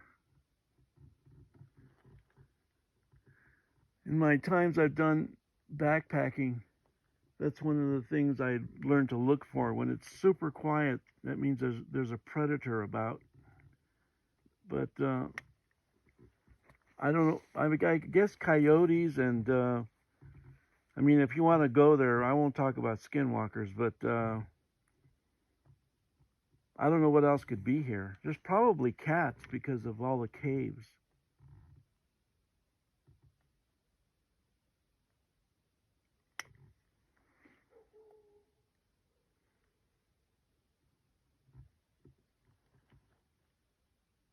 But starting tomorrow, the ranger said the campgrounds are open. So we'll see. I've got a nice little fifth wheel trailer that I've had for years that's really cool. It's all self-enclosed. I've got solar panels on the top, Starlink. And it's basically our mobile UFO film studio. But I'd like to see if I can get it out here in Chaco. It's only 7. I'm gonna try and last at least a couple more hours and just hang out and just look.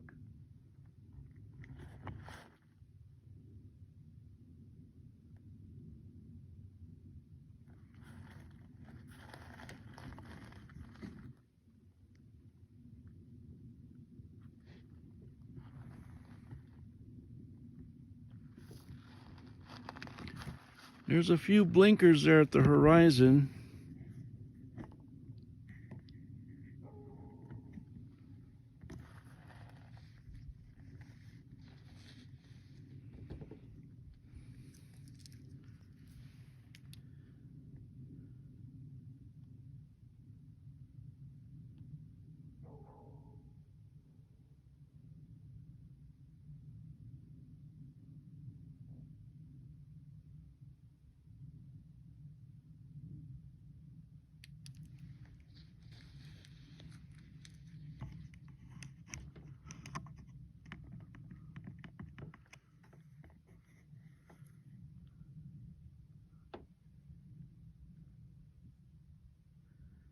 Yeah, Tina, thank you for being on.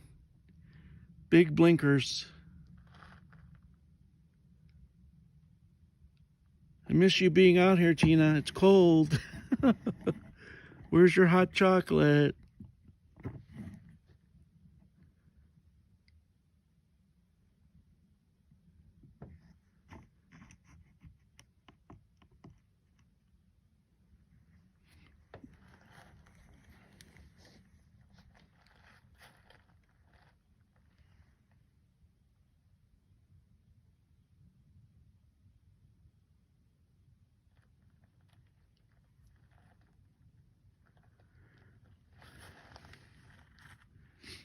Yeah, that reddish object that's rotating colors up there, I don't see it with my normal vision. I got my glasses on and everything.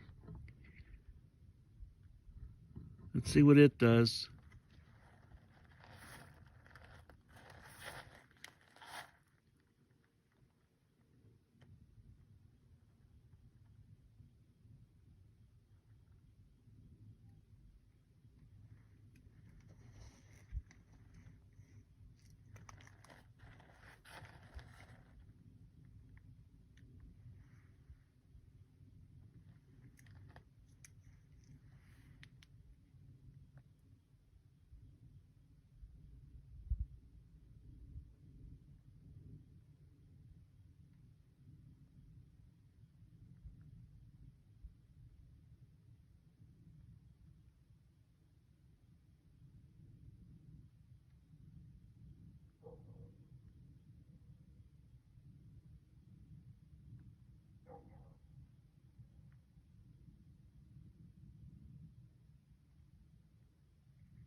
Yeah, so Tina, the park was actually open today. I got to drive through it. The ranger said that it closed at 5. I got here at like 4:15, And as I started to go live and be in the vehicle, restriction notice came on. And I'm like, oh, maybe AI picked up that I was actually moving in the car and filming. So I guess that's a no-no. But see, look at those blinkers to the left of the butte.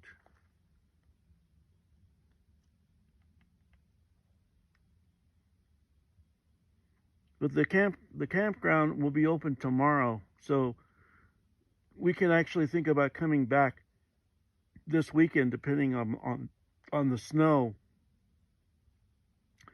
And then Tina, if you remember the South Road where it had that big pond in the middle of the road,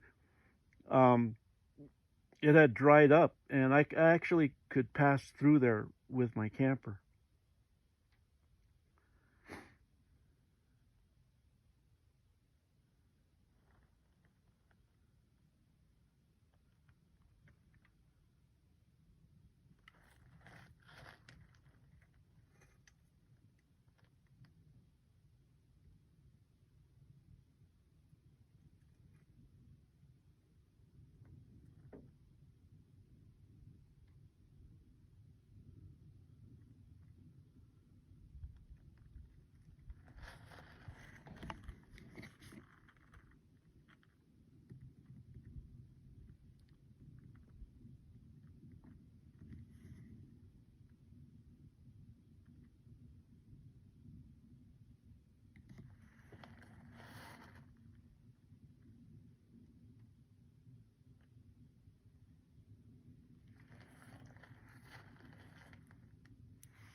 So we got some activity.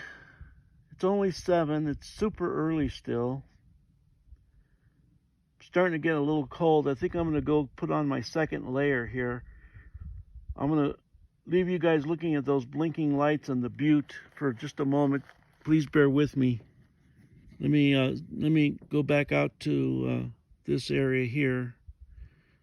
But just give me a moment to put on my second layer of clothes. It's kind of cold out here.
Okay guys, I'm back. I got my second layer of clothes on. Sorry about that.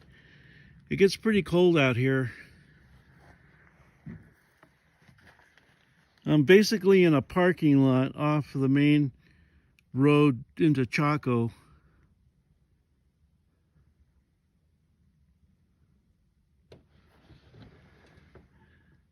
Tell you the truth, I am getting a little spooked.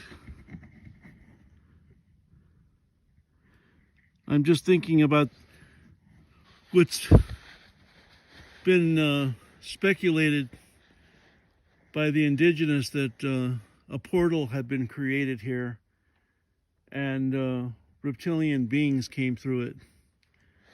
Which, I mean, yeah, it makes you wonder, you know, what remnant energies are still here.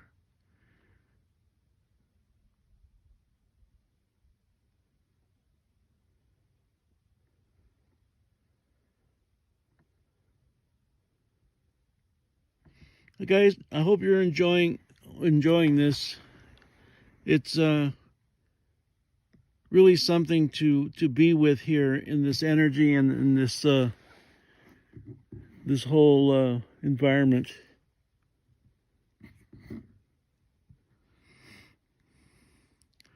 For the YouTubers, I'll pan back over to where the entrance to Chaco Canyon is, and where we saw those orbs come out of the ground. It was just jaw-dropping. You're like, did you see what happened? Did you see that whitish orb come right out of the ground? You know? And it was right over there, right adjacent to that little cliff on the right.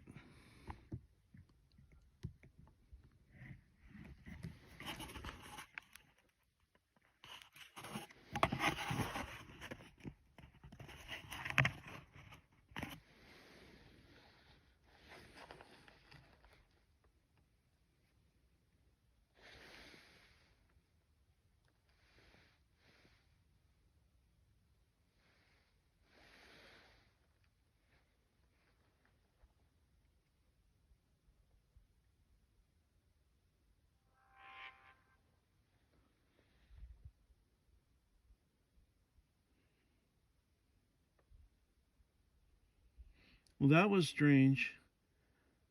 You know, this night vision camera has a knob, and you have to physically turn it.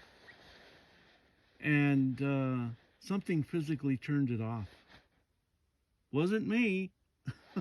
Wasn't me.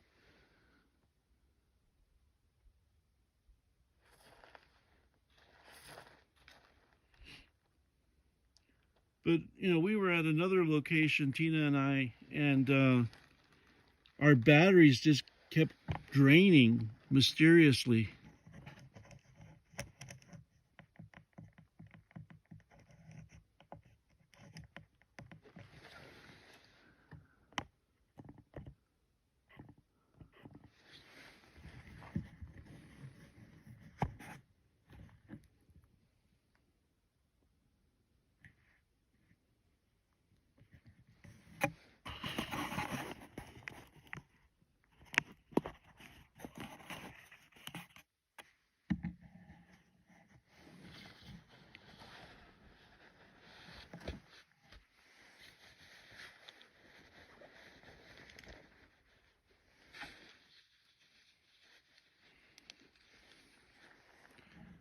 Well, Tina, it's much harder doing this by yourself.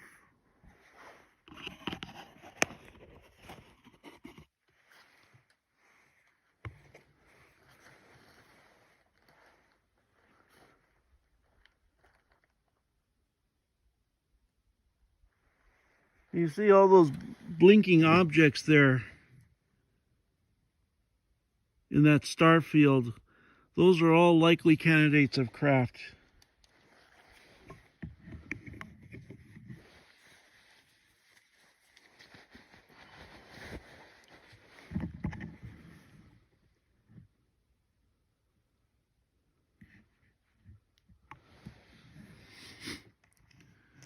If you can imagine, if you were here, you're occupying ground that natives were here for hundreds, if not thousands of years. And they came as far as Mexico City to here to Chaco Canyon to trade for chocolate.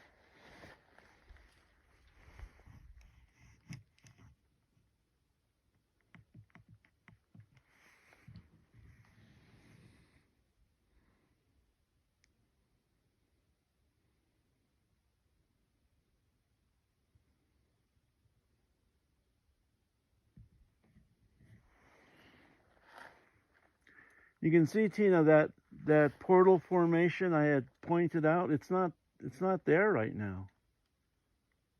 It's just not there. And it occurred just right of the butte, right in that patch of sky. It's just not there right now. So I'm going to look for it to be formed by craft themselves, which is a interesting concept. How could you form a portal by just your starships in a certain geometric alignment? But that's what I've seen in a number of different areas.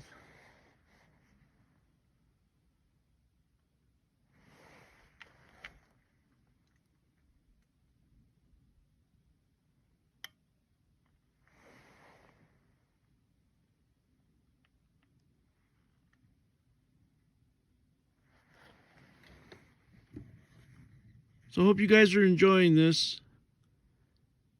If not, it's intriguing.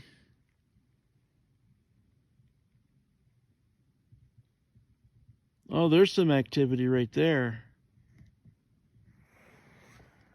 I see some activity left of the butte near the mesa. Let me swing over.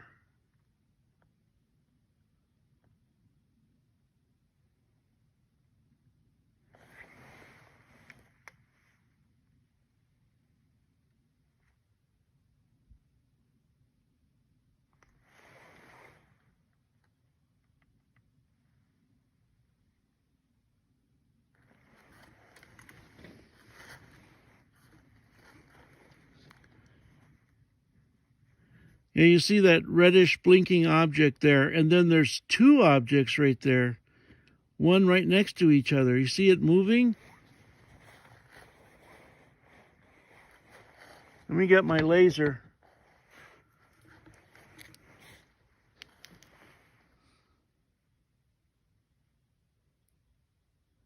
This object here and this one here are all candidates. And see, I think there's like a merging going on here with objects right here.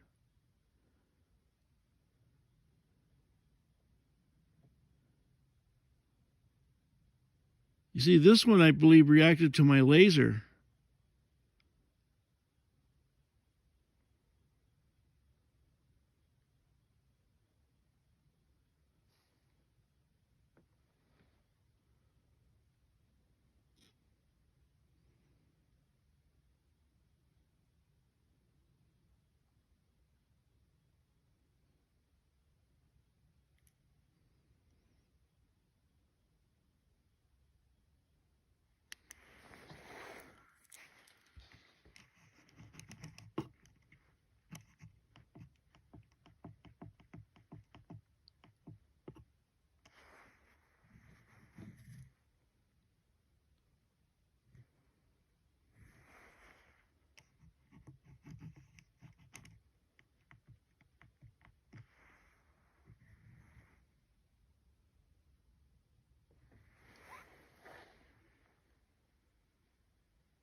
You guys can't believe how dead quiet it is out here. Makes me kind of uneasy.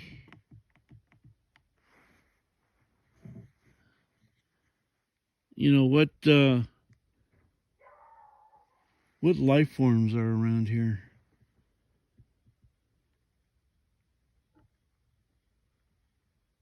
That's the other camera.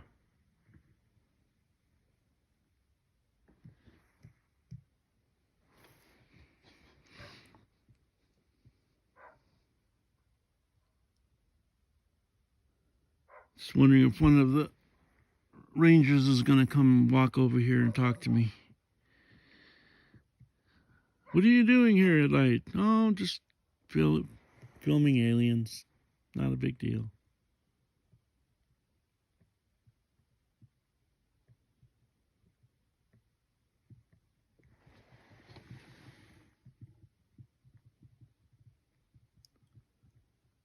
Well, so far no northern lights, but I assume, I don't know, would that be later? Or I try to look at maps to see how far they're going down into the United States.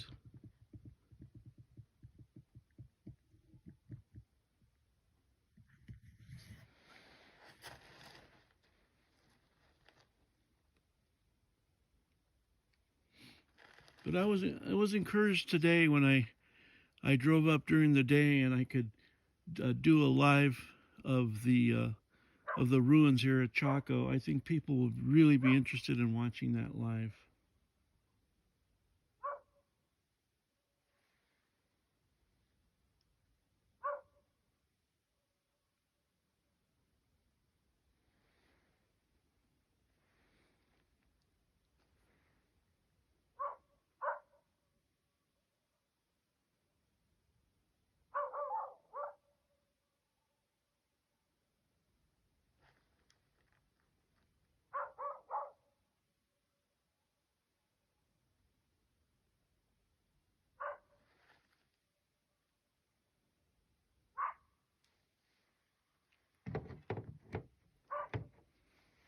I may have to be a little rude here and be eating my dinner as I'm talking.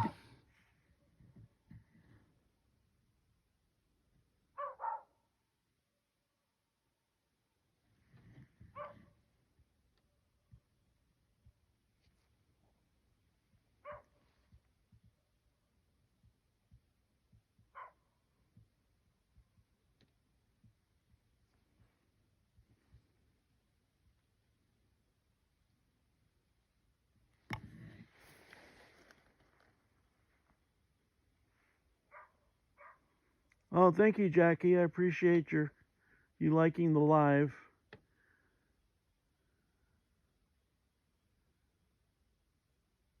There's a possibility there.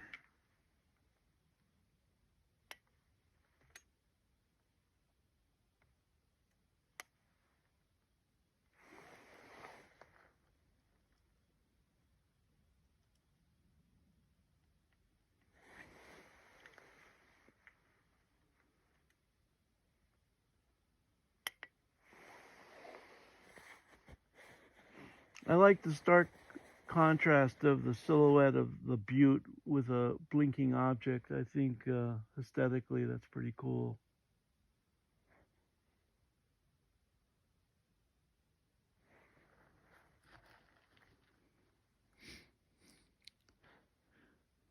Being a photographer, I strive for giving you portraits that I think are visually pleasing.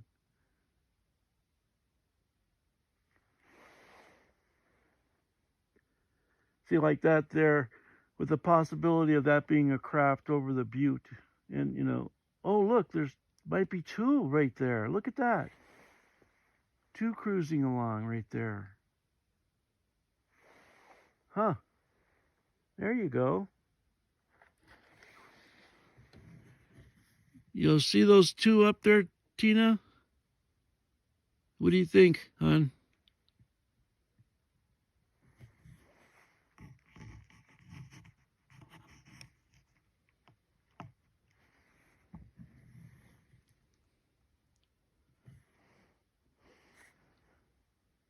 See, there's a reddish and a greenish.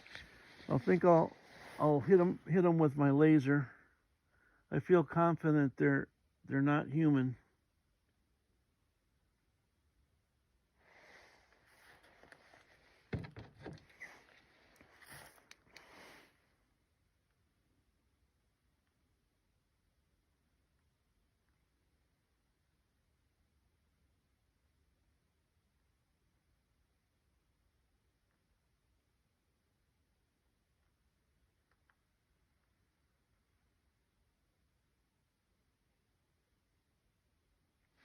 Lots of activity there. These are blinking right here. This one here.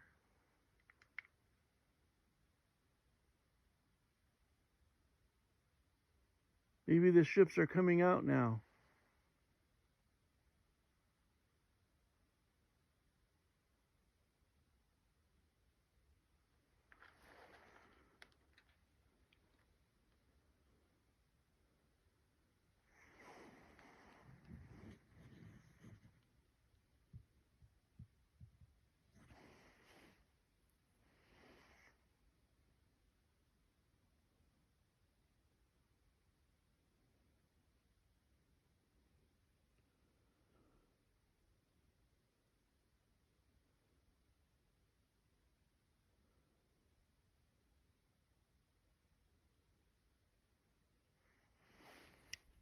There seems to be a lot of activity in that part of the sky right now.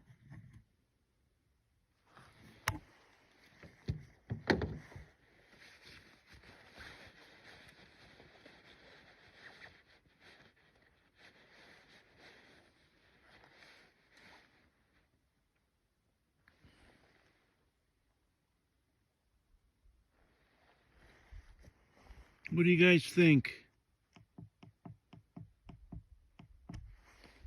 Look at all those objects right there. I think that could be craft. Wow, nice.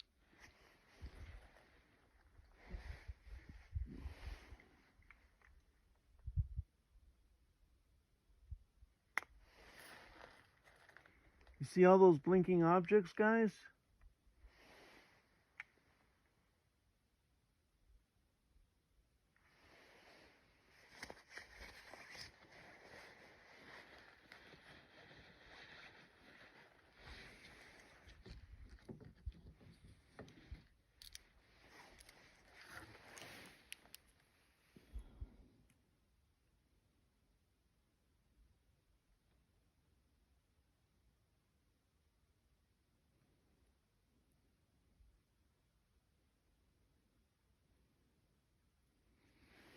Yeah, I think I'm seeing 1, 2, 3, 4, 5, 6, 7. At least 7 ET ships right there.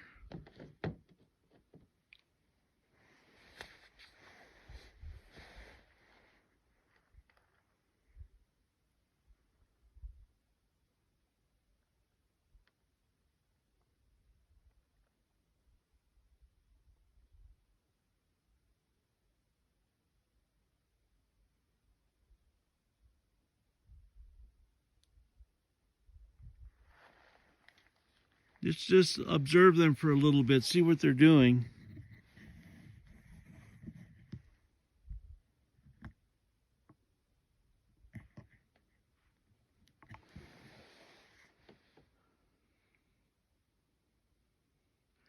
You have one off to the lower left. I'm wondering if it's stationary or if it's starting to move. You see how it's different color rotations?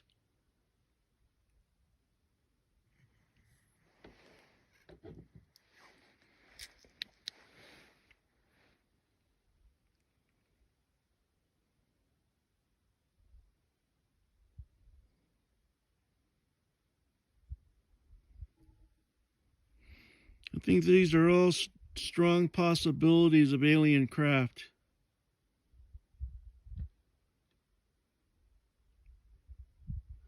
Yeah, heart-shaped craft on the right. On some of these, when I study the film in my video editor, and then I'm able to magnify in, they rotate geometric shapes. They rotate to be cubes, to be triangles, to be spheres. But you see that one right in the middle of the screen that's prominently blinking.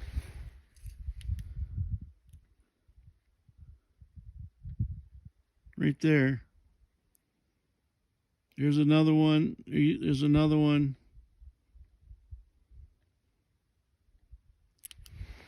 I think those are all possible craft right there, guys.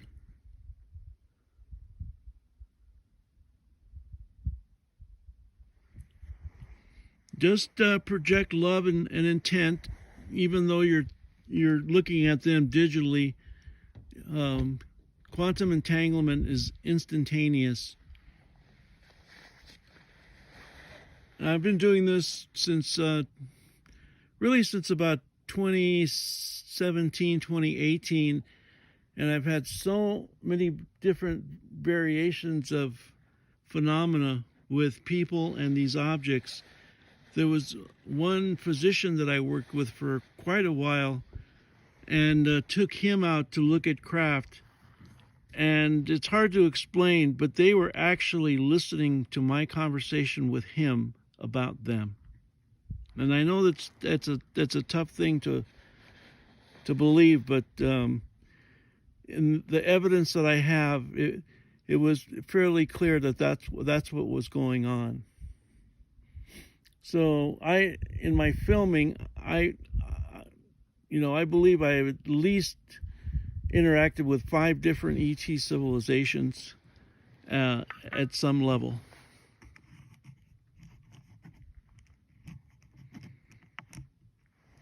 Getting another low battery sign. Sorry, I'm all ready with the next battery. Hopefully it won't take me very long. In about a week, we're getting a second camera that will stay charged, and we won't have to interrupt the broadcast.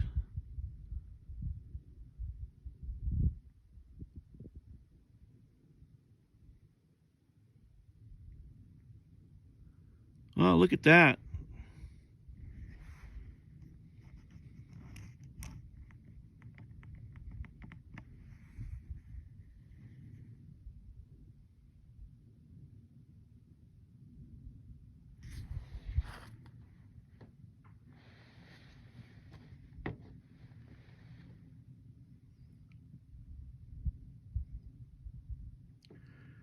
Now, you have to account that some of this blinking could be just regular atmospheric reflections. You have to take all that into account. Of course, airplanes, satellites. But, a lot of this is just based on my experience of super magnifying these objects and knowing the characteristics of the night vision camera that I have. Oh, look at that.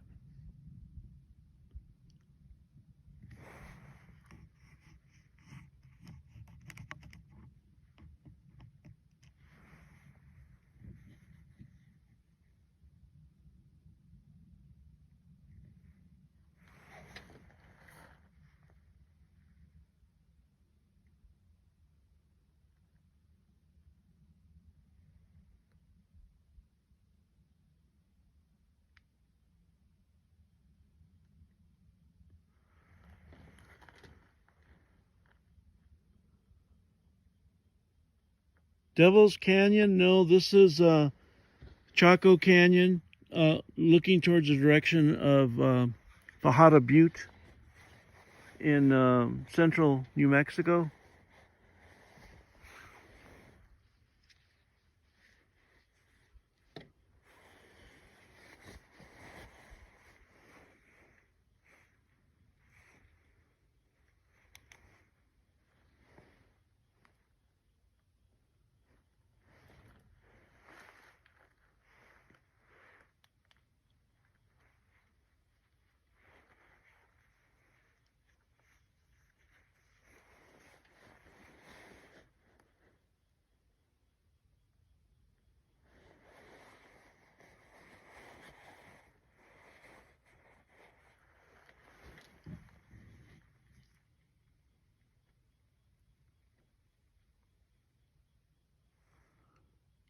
Well, there's a blinking object. It's hard to tell if it's near the butte or if it's passing behind it.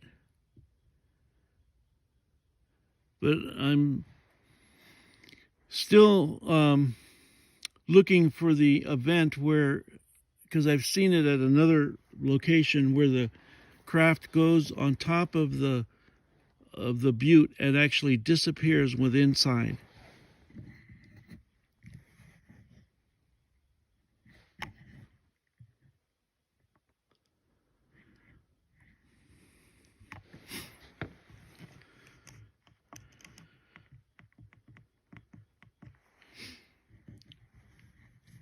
I think it's a quite stunning view of the silhouette of Fajada Butte.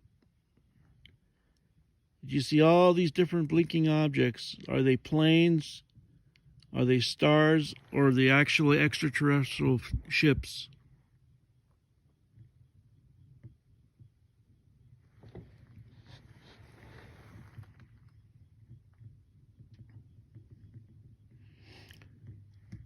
I've been out here on the reservation working and living for 19 years.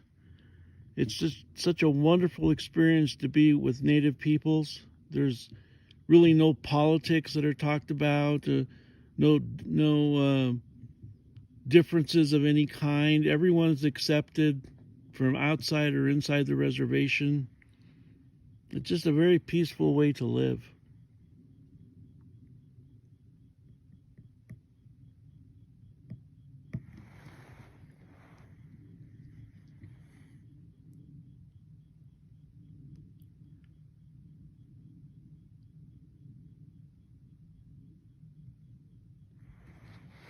Let's focus on that pattern of blinking there near the butte.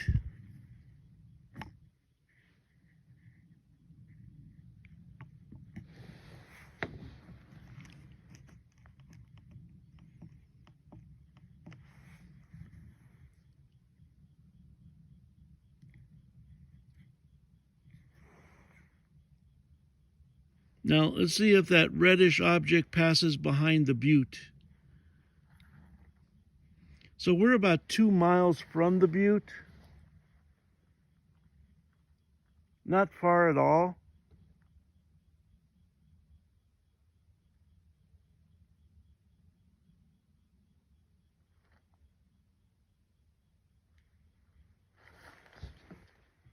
So it looks like it might have passed behind the butte and now is exiting from the other side.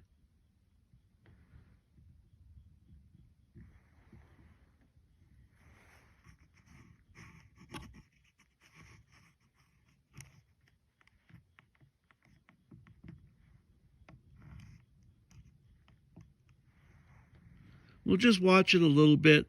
If that reddish object pauses and then changes its colorization of blinking, that would put it on the top of my list of a craft.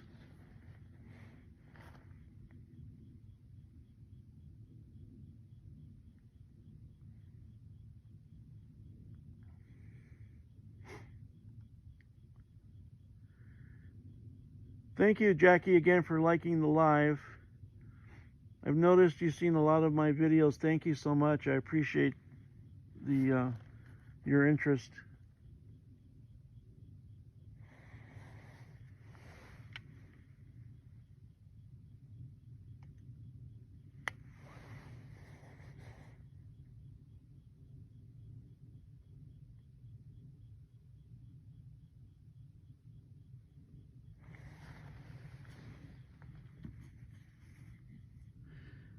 Yeah, that reddish object is still there. It's moving very slowly.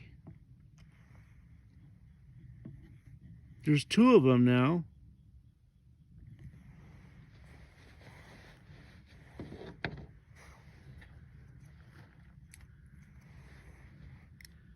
If by some chance Carlos is watching, hi Carlos. Thank you, man. I really appreciate your time you spent with us.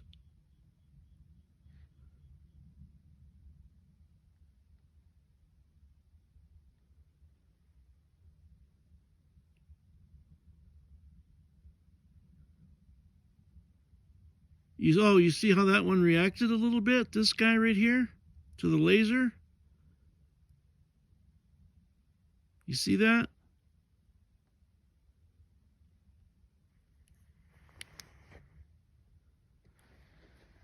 See how he reacted to that laser?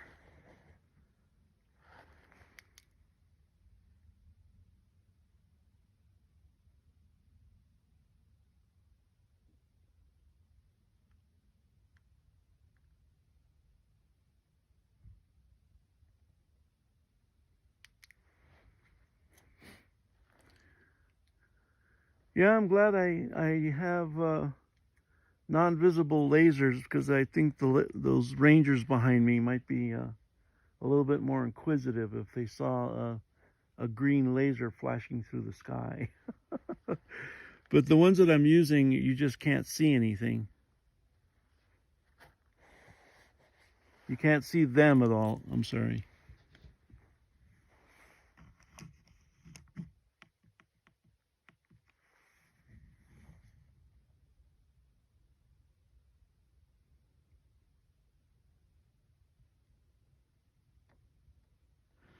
Wow, look at all those blinking patterns right there. Let's just focus on that patch of the sky. Look at that. That's not atmospheric. Look at that.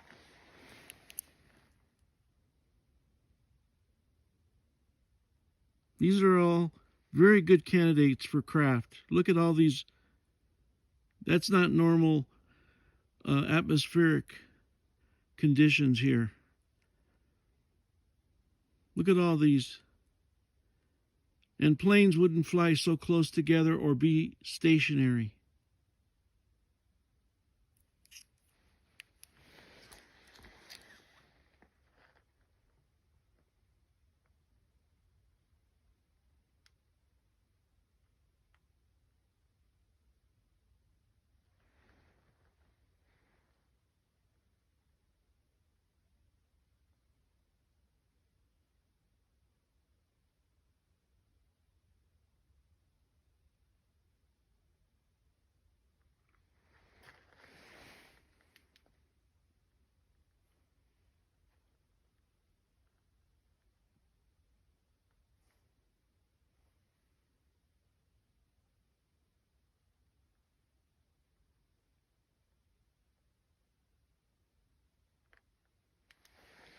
You can actually see some of them reacting to the laser.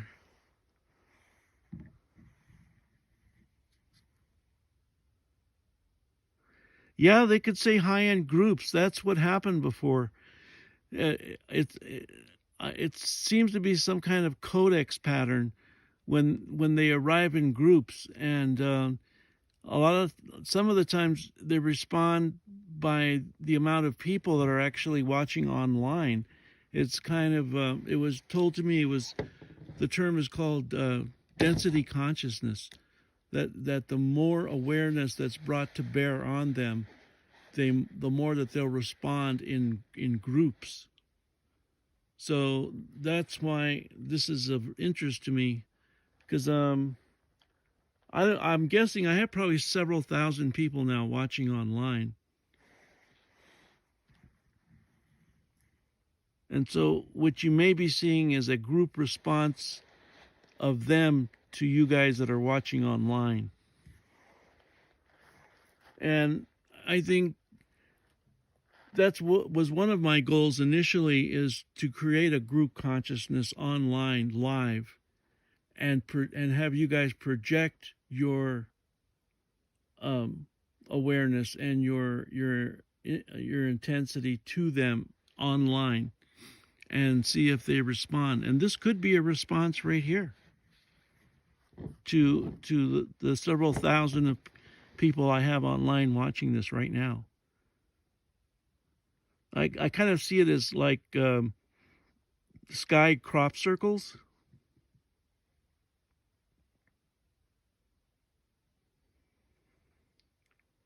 Yeah, yeah, Sherry, I know this is a major hotspot for alien craft.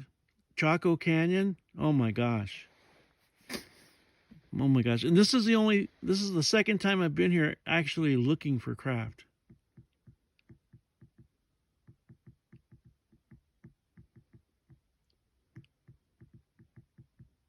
Wow. See? Look at all that. Look at all those blinking patterns. Interesting. Interesting. That's what I was hoping for. Look at all those blinking patterns.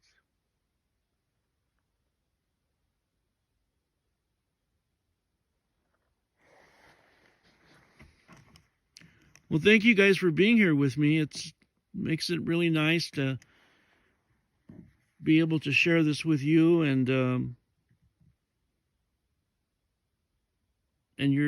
I believe you're seeing alien ships right there, guys. I believe those are ships.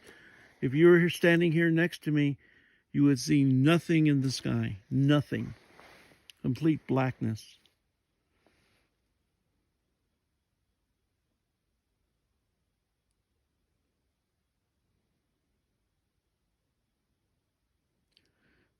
Oh, there's another one coming out from the butte. Very nice.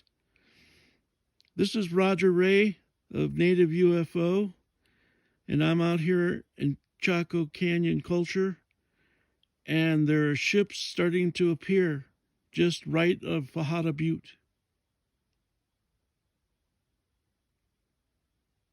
There's another one. 1, 2, 3, 4, 5, 6. They're starting to come out, guys. It's almost 8 p.m. Mountain Standard Time. Here they are. Here they are. They're coming out right in the area of where I believe there's a portal. We'll just sit there and watch them, see if they come up with a formation.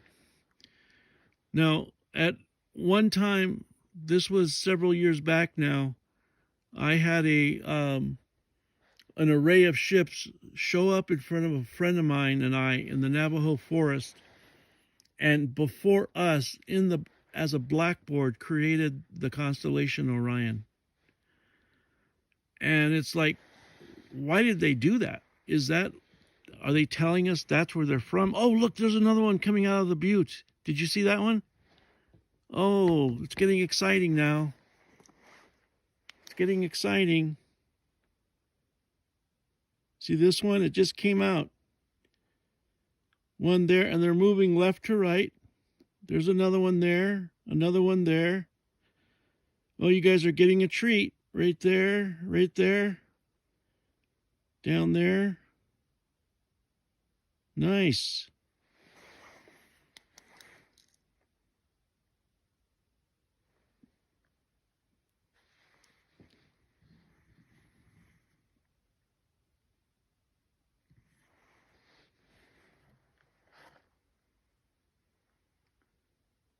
Yeah, thank you, Tina. You know, hon, those are the real deal, because you've been out here with me.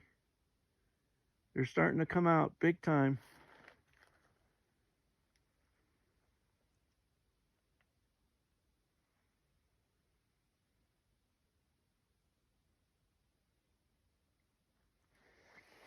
There's the ships right there. Here, here, here. They're all here. Very nice.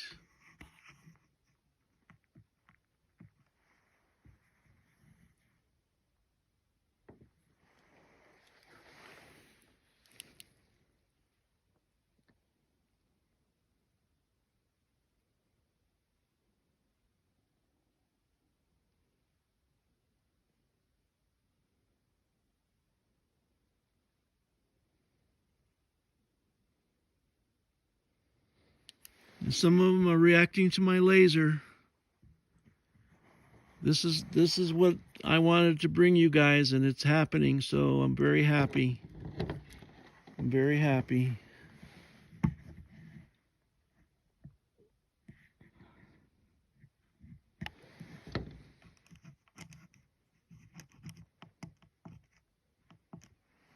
Those are all craft right there, guys.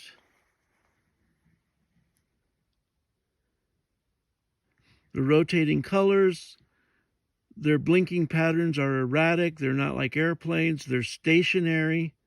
Sometimes they're moving occasionally. They fit the criteria. Look at that. If you want to project love to them, intent, go ahead. See if you get some kind of reaction personally.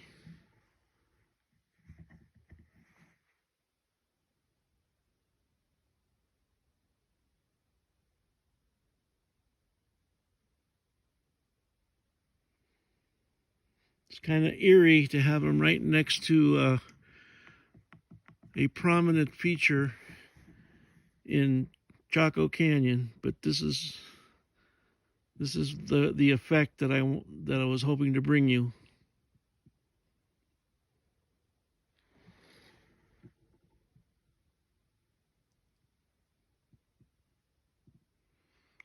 Well, thank you, Mello. I appreciate you. It's all about energy. The more and more I do this and research it, we're entering into an age of the quantum world, of quantum energy, of quantum physics. That's what's ahead of us. Sorry, you guys, I got to change batteries again. It's very disheartening for me to go through this process, but I don't know what else to do.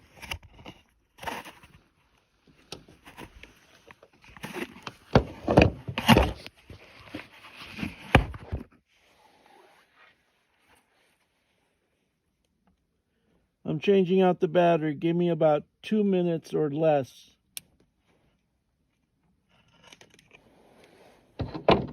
Fortunately, it's a quick process.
Okay, I got the new battery in, sorry.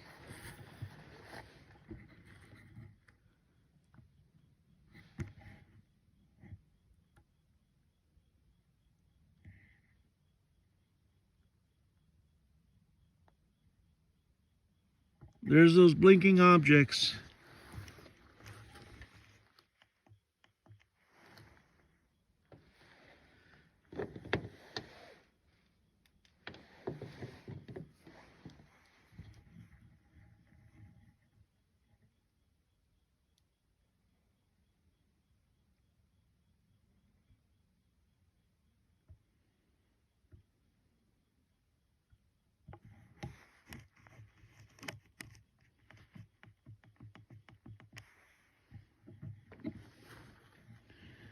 One of these times I kind of not expecting, but like, is it one of these ships actually going to come down like right in front of me?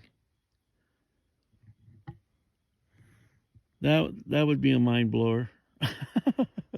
Especially if we're doing it live. I would love for that to happen, actually, for more of my audience than me. I've actually had an alien ship land in front of me.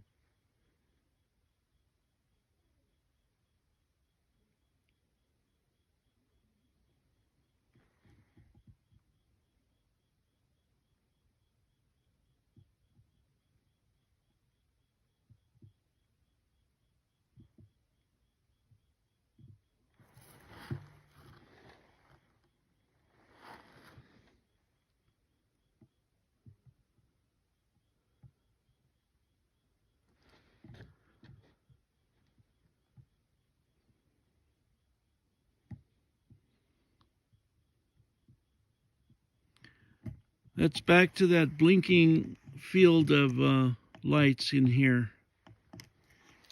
Let me hit them with the laser and see if there's anything I can see.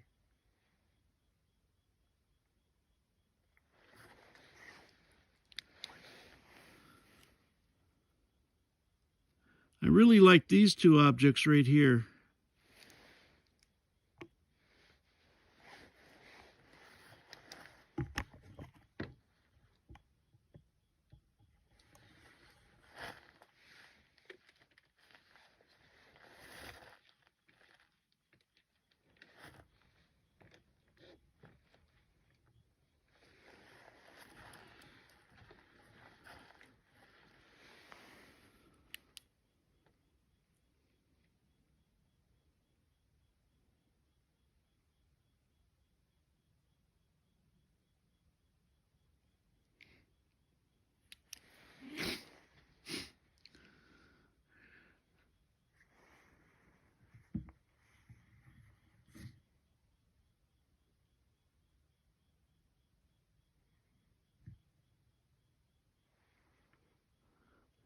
For you guys who are empaths in the audience, see if you can verify that these craft are occupied. If you know, if they can indicate to you any where they're from.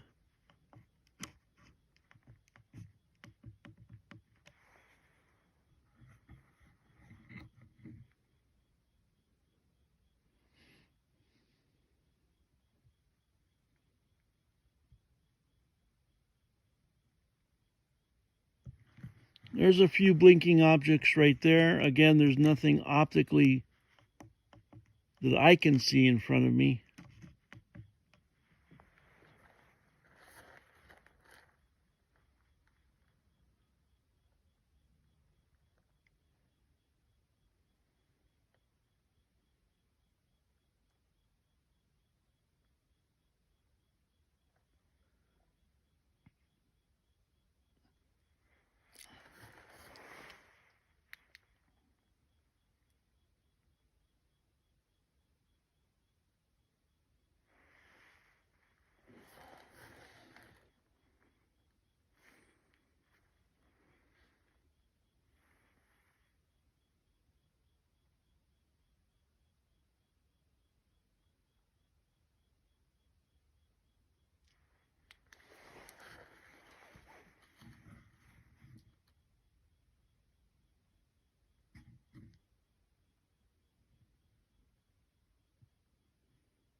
Those there's two objects there that got my attention.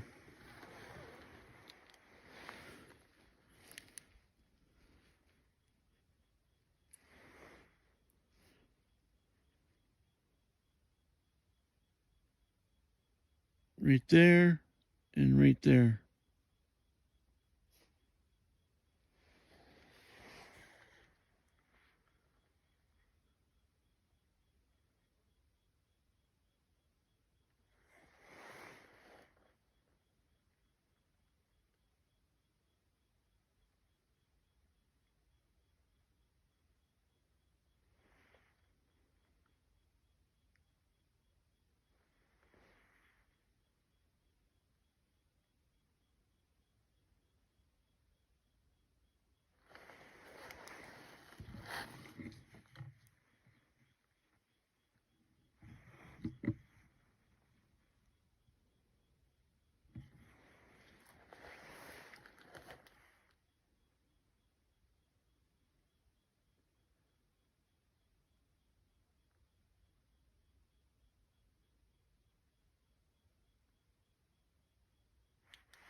You see that reddish object? It's going behind the butte now. Let's see if it exits the other side.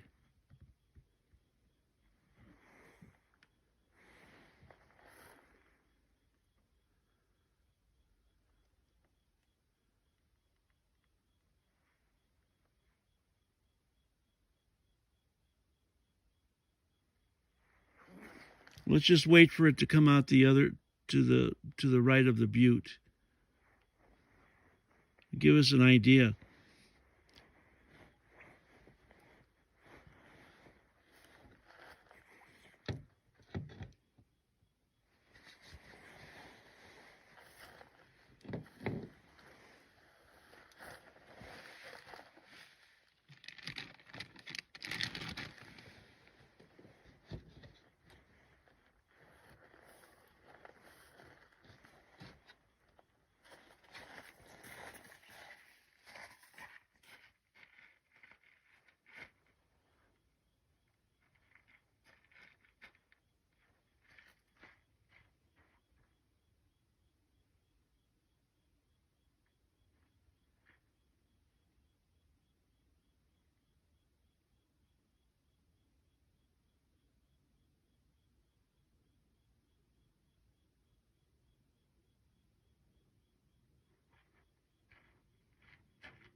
I had to grab something else to eat, you guys. Sorry about that.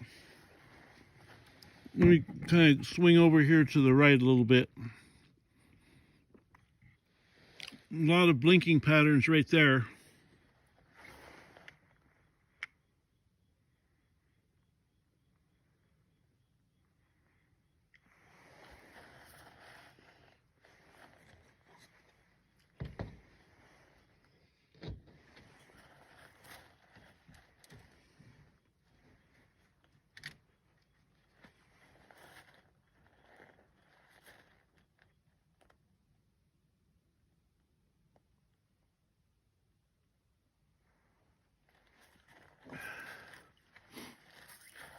If you're online, Tina, I'm telling you, babe, it's a lot easier to do with two people. But I miss you. I wish you were out here.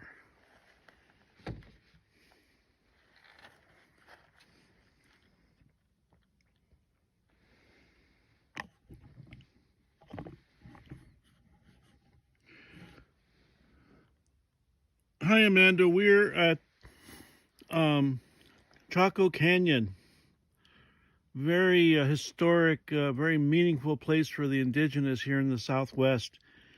And we're looking at Fajada Butte, a very sacred area of Chaco Canyon where they did precise sun and lunar tracking and some kind of ceremonies right there on the top.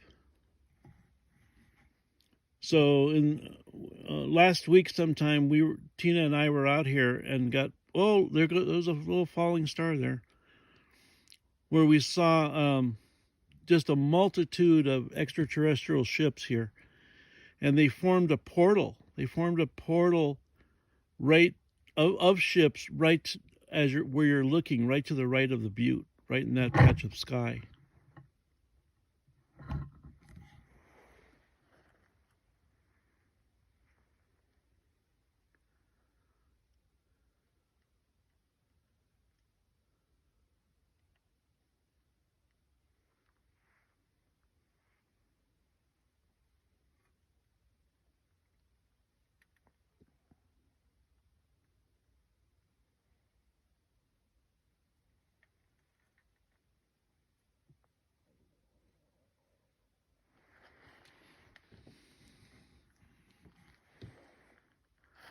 So it just turned 8.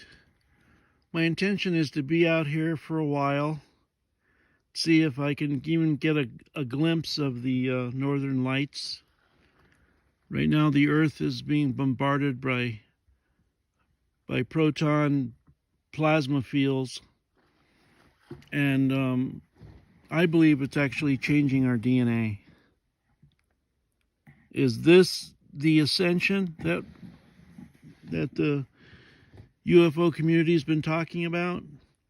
Are we actually undergoing it right now, being exposed to these huge electromagnetic storms arising from the sun? Are we metamorphizing into a higher consciousness as we speak?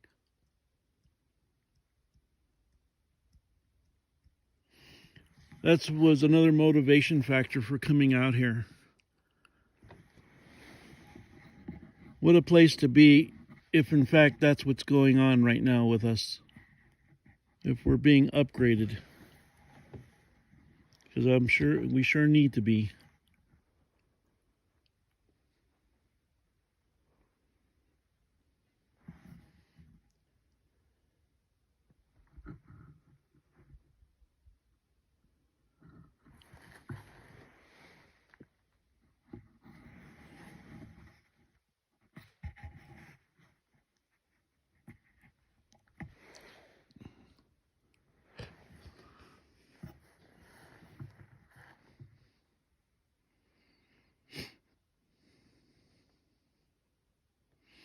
Yeah, being out here, with just such a no light pollution, darkened sky. If you were an ancient human and were looking out, you would naturally be drawn to have a relationship with the stars. They're just so evident. They're so telling in just being there.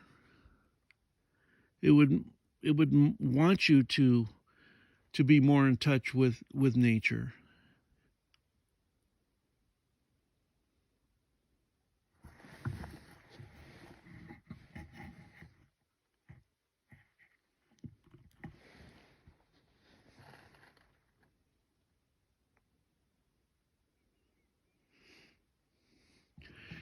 Yeah, red, yellow, greenish, but rotating is the key factor. Now, see, that one is moving right there. And there's another one just to it. There's 3 right there moving. Look at that.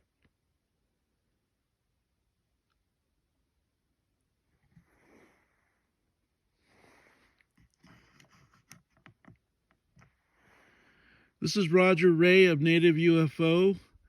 I'm out here at the Fajada Butte, overlooking Chaco Canyon, and I believe I see 3 craft moving slowly over Fajada Butte.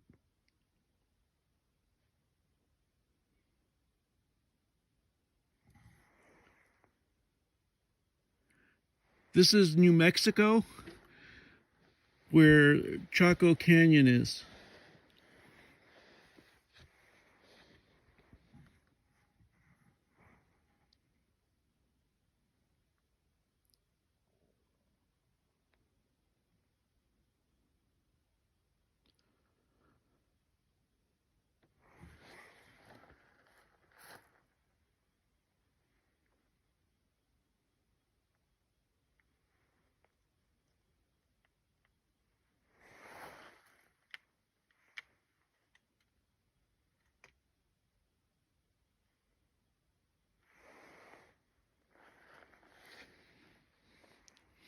So, the question that's being asked right now in the UFO community is, are we in the ascension process right now, mainly because the effect of solar flares that can have an effect on our DNA? They can have an effect on our bioelectric fields.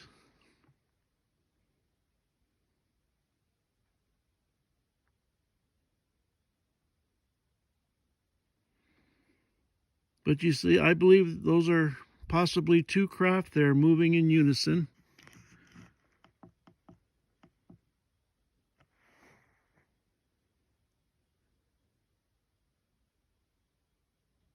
Oh, and look at the one in the bottom is moving the opposite way.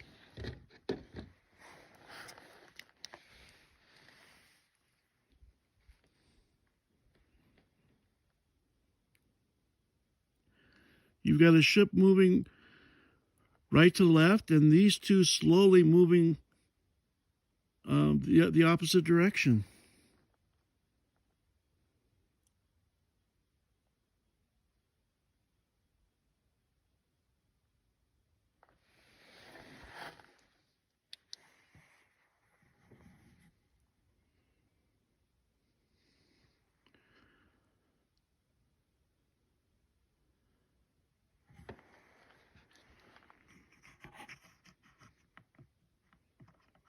Let's just observe them for a little bit. They just passed by each other.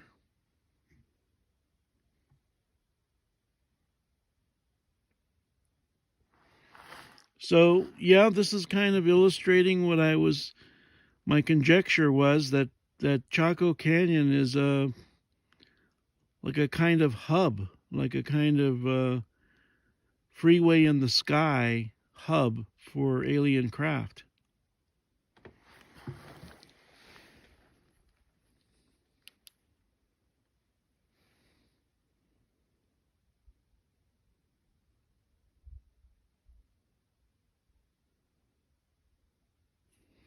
You see how those ships are pausing?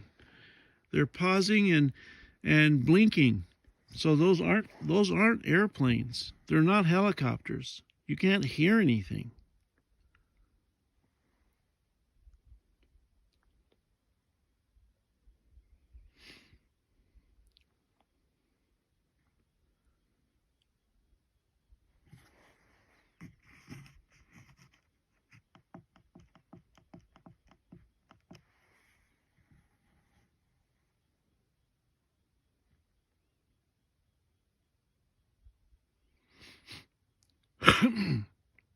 See, I believe aircraft would not be so close to each other like that.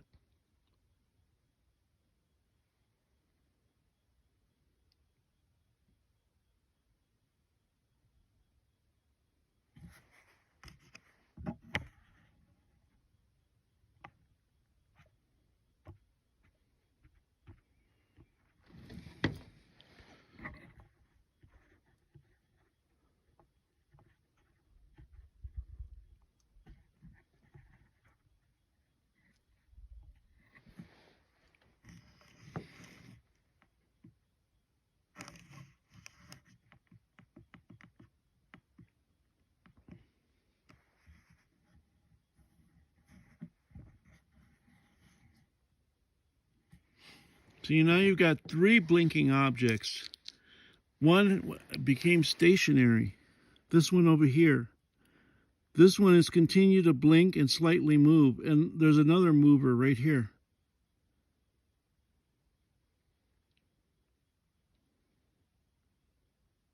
Oh, and look, here comes another one.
We're in Chaco Canyon in central New Mexico, overlooking Fajada Butte, one of the more ancient spiritual dwelling places of the indigenous in the Southwest.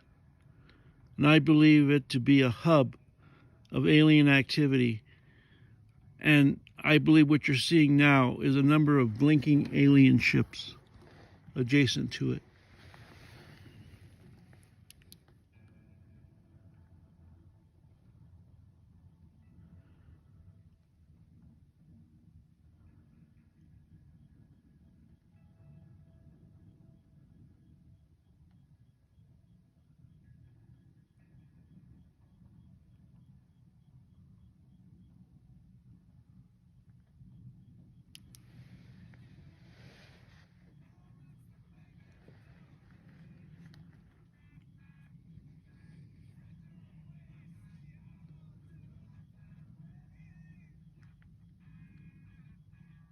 The Fifth World, thank you. I appreciate it. I'm out here to serve mankind, serve humanity, and bring disclosure into the forefront so that we all can get on the same page. We all realize that we're all one species and stop all this nonsense of division.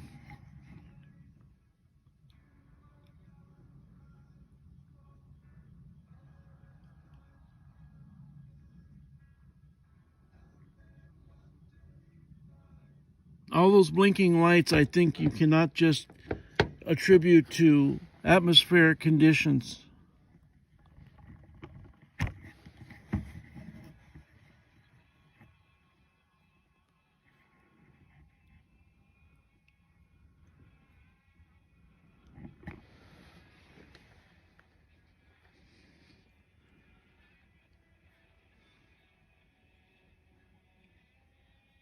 Well, thank you, Fifth World.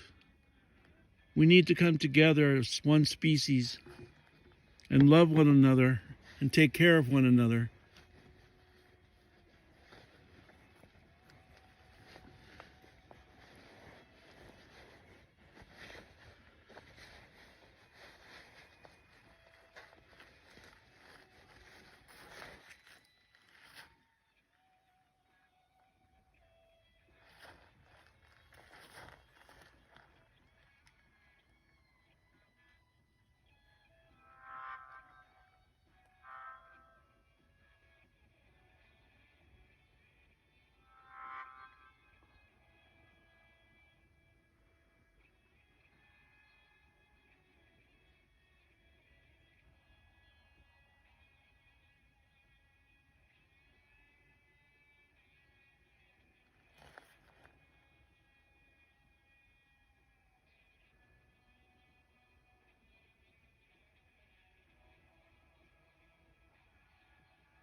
Yeah, we see meteors once in a while.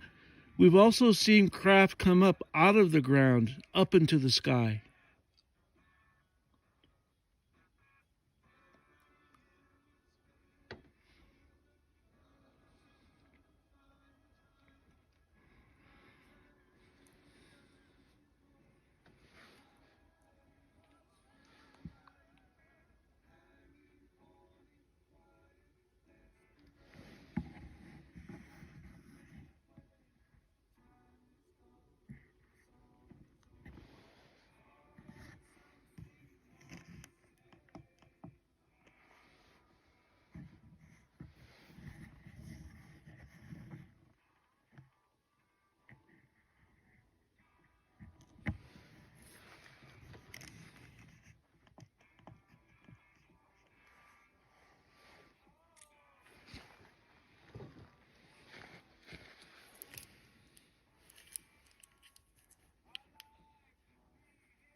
Yeah, Johnny, you're right. It's going to be difficult for people to accept extraterrestrials that could be green and slimy and 10 feet tall. We can't even accept each other just because of the melanin of our skin. It's,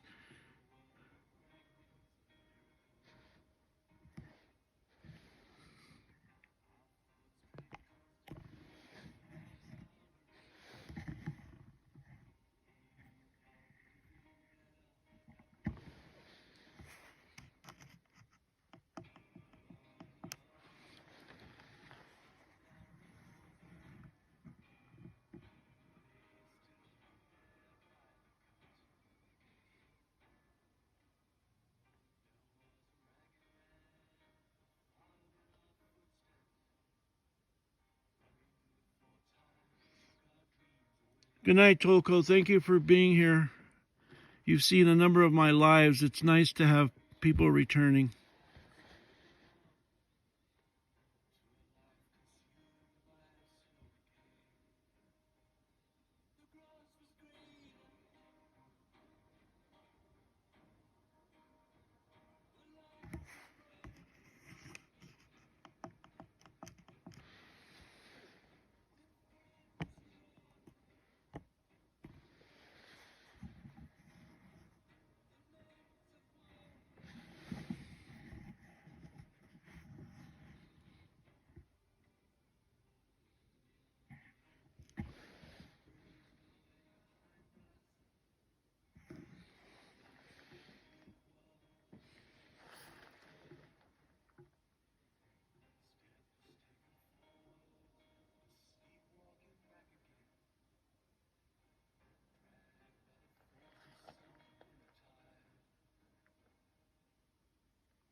Now, what are those blinking objects, guys?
Yeah, I hope you guys get a chance to look at my interviews with Carlos Nakai.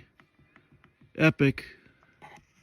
He's a wise man, he's an elder, and it was such an honor and privilege to talk to him right before his concert, where I was able to film alien craft above his concert. Just incredible.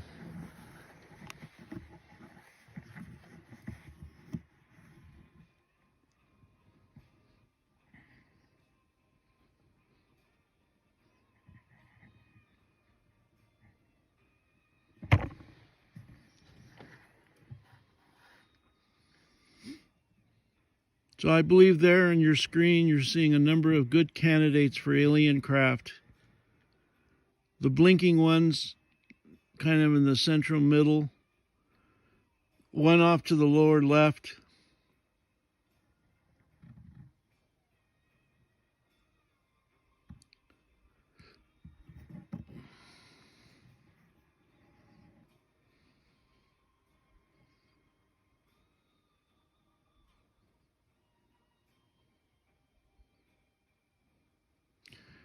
Yeah, I'm a believer in plasma being intelligent life.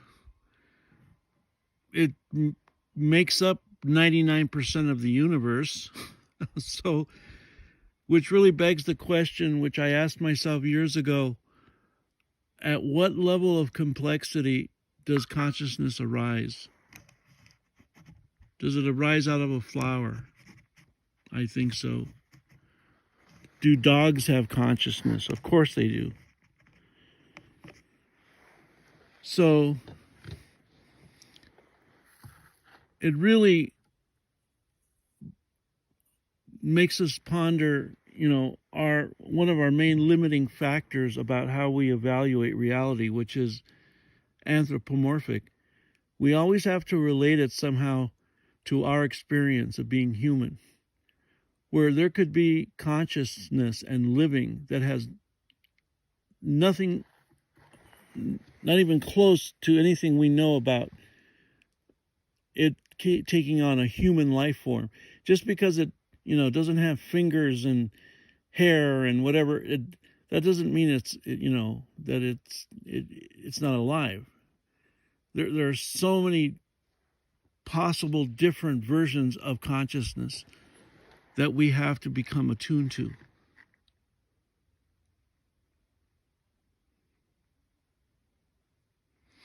And possibly a mass majority of them are not physical.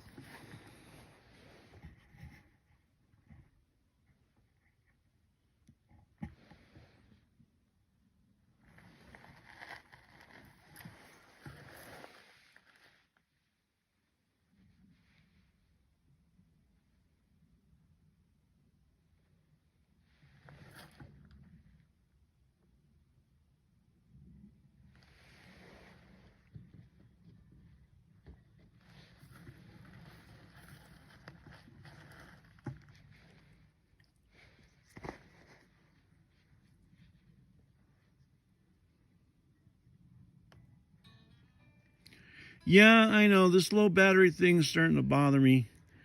But like I said, in about another week, we'll have that problem taken care of.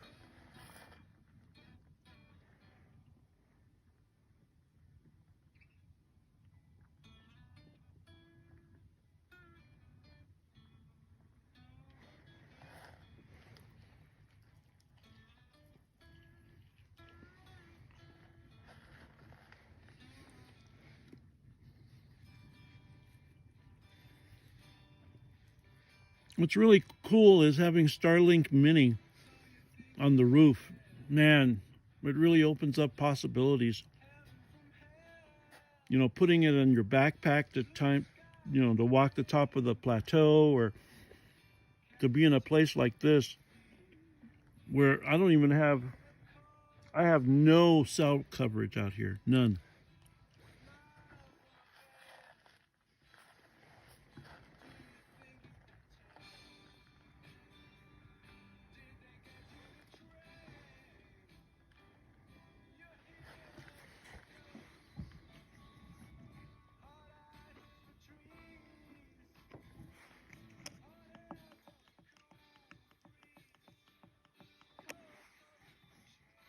Wow, look at that, Jackie.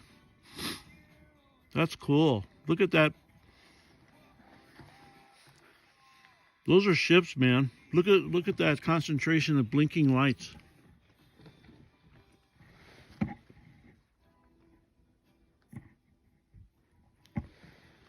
I love that.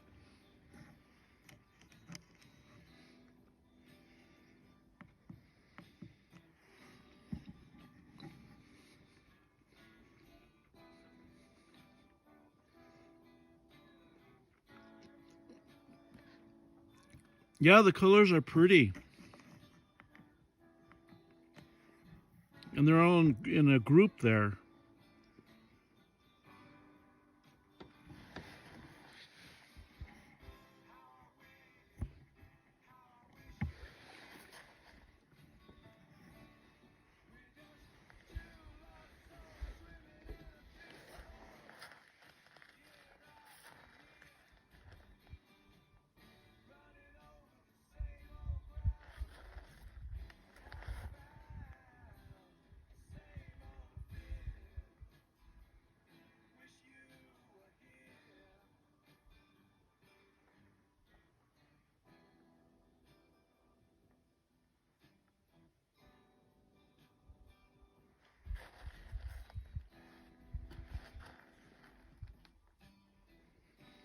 I'm facing mainly south, more like southwest.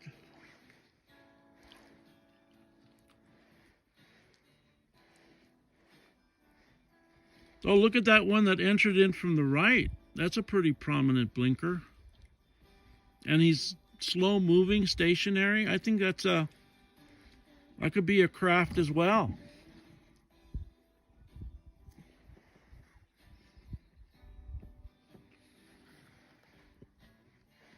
Nothing in front of me optically, you know, like regular vision stuff.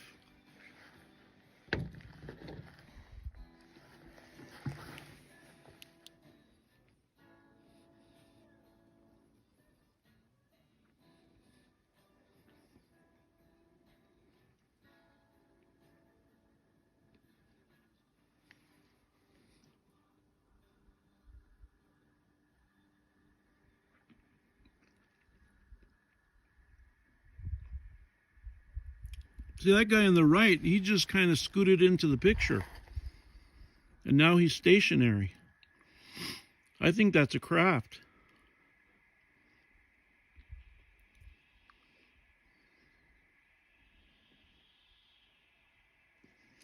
Yeah, the blinking lights probably emanate a communication frequency because you can't see them without night vision. And you see them prominent when one ship is passing another one, like they're signaling each other. So it's not just the blinking pattern, because it could be just a representation of a frequency that emanates color in our spectrum.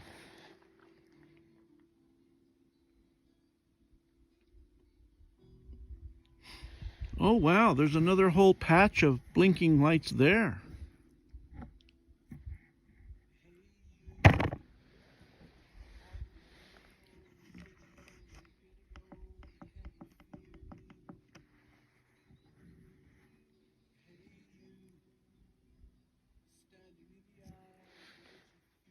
Look at that. That's nice.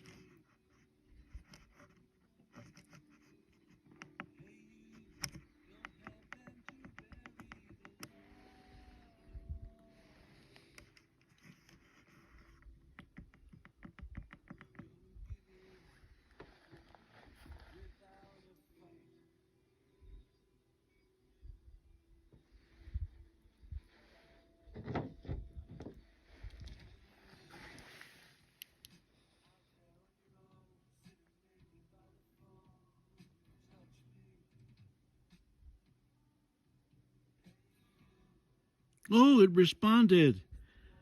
Hi, how you doing? Do you see it respond to the laser? Cool. Hi, you guys. Thank you for joining us. I see you.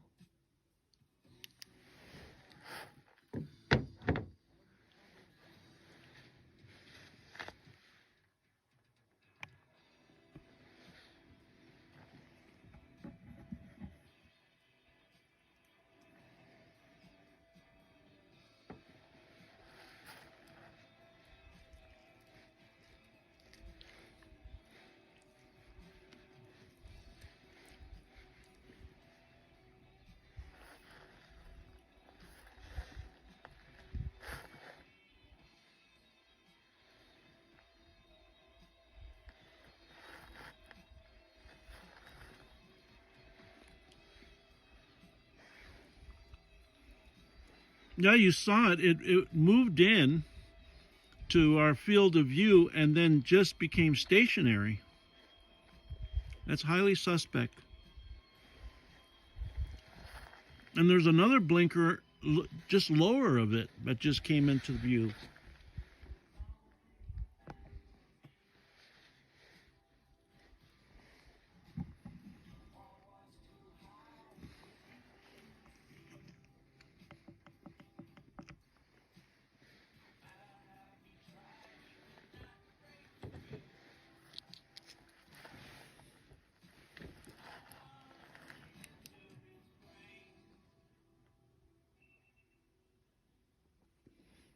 See, this one just appeared,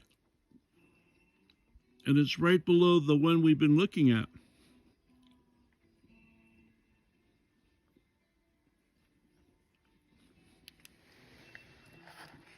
I think part of my advantage is, after studying hundreds of hours of these objects on a video editor, I can get an immediate attention to a blink on the screen and have an intuitive sense that it could be a craft because of the number of hours I spent analyzing film.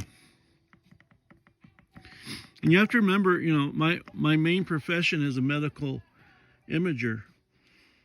So especially with ultrasound, I'm used to looking at artifacts as substantive data when I analyze the body. We're in New Mexico, in Chaco Canyon, man, by Fajada Butte. So there's a cluster of blinkers right there.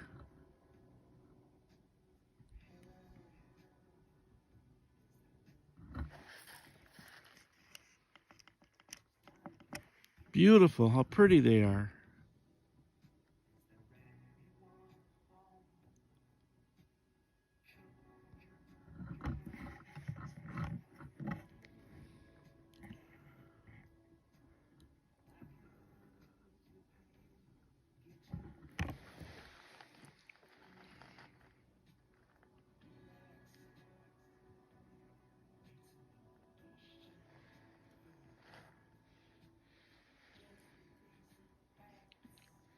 I believe those group of blinking objects there should be considered a possibility of craft. Now let's see them if they start to move a little bit.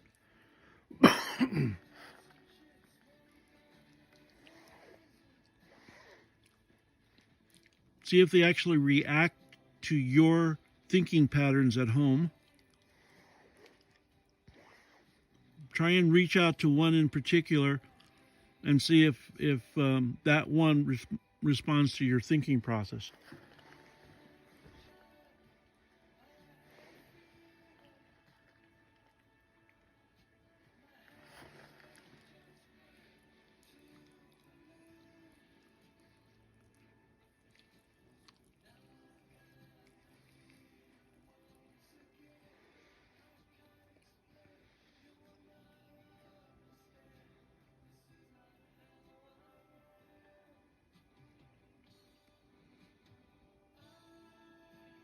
So Fifth World, you were out here in the Southwest and you're in Florida? So, I'm sorry. I love the Southwest.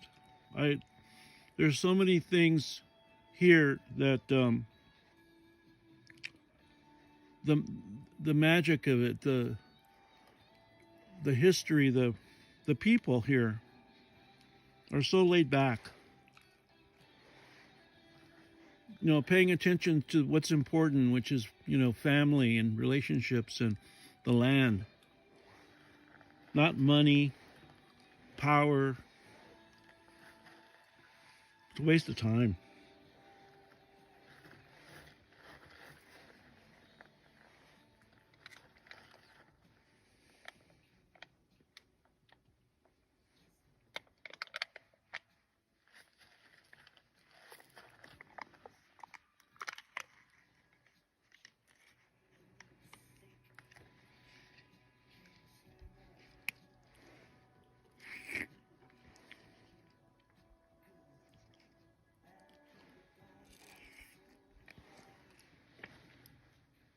Well, here comes a blinker from the left moving into this pattern, and looks like another one from the right.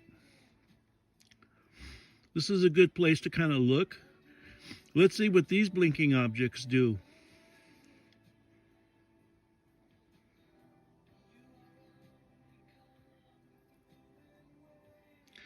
A newcomer in the Southwest, well, it's like, you know, one of the reasons I went into medical field is because you can just get a job just about anywhere. So, you know, there's been a lot of movement into, obviously, Phoenix and a little bit of Albuquerque, but I mean, it all depends on, you know, your job skills. But I mean, if like you're a digital nomad, I live in Taos. I mean, that I have a home there in Taos, and I mean, that's dreamland, man. To live in Taos, New Mexico, with artists and the scenery, and one aspect for me is the San Luis Valley. Big time UFO place, big time. That's where the cattle mutilations were that Linda Moulton Howe talked about, and but it's just, you know, the common denominator is just the energy, the people that, you know, that are all accepting of whoever you are, whatever you are.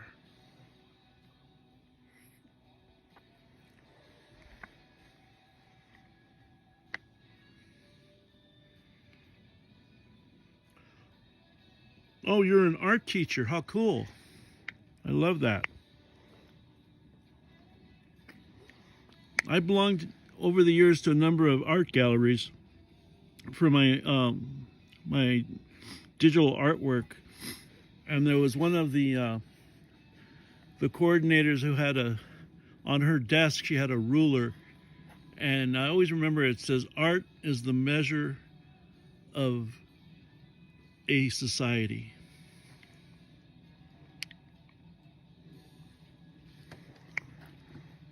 And I think, I'm trying to remember where I heard this, but we can't necessarily assume that other civilizations like us are creative and have music and art and dance. We can't assume that. Maybe that's something that makes us special. No, I would like to do a motorcycle ride through Africa like Itchy Boots. I just bought a Yamaha Tenere 700 to do those kinds of adventures.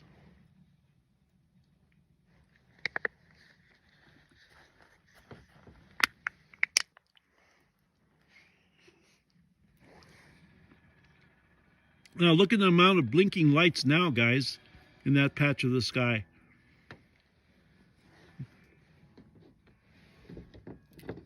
You got reds, blues. That's really cool. And there's just nothing there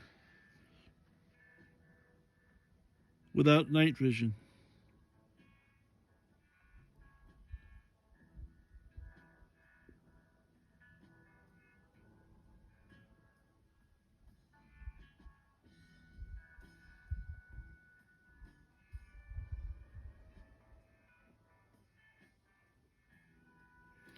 Oh, good. Yeah, you've been to Ojo Caliente. Yeah, Ojo Caliente doesn't get better than that, right?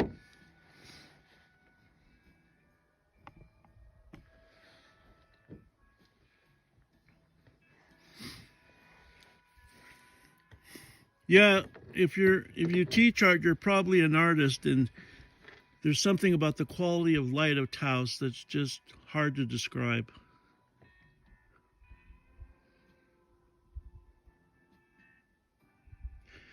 Yeah, Fifth World. There was a cattle mutilation fairly close to my house here on the reservation. I have full documentation of it from images, and I actually kept the skull. I'm thinking about CAT scanning it, but it's a real thing. It looked like some kind of laser device etched out the eyeball and the anus. And unfortunately, I can't publish those images because I think TikTok wouldn't like it. They're really gross, actually. Those maggots and everything else. But that was fairly close to where I've been doing a lot of filming of an alien base. So, if I were able to show pictures like that and then say, hey, by the way, 2 miles away are all these alien ships flying all over, you would okay, yeah, it's a slam dunk. What you're seeing is real. But I can't, I can't publish the cattle mutilation images.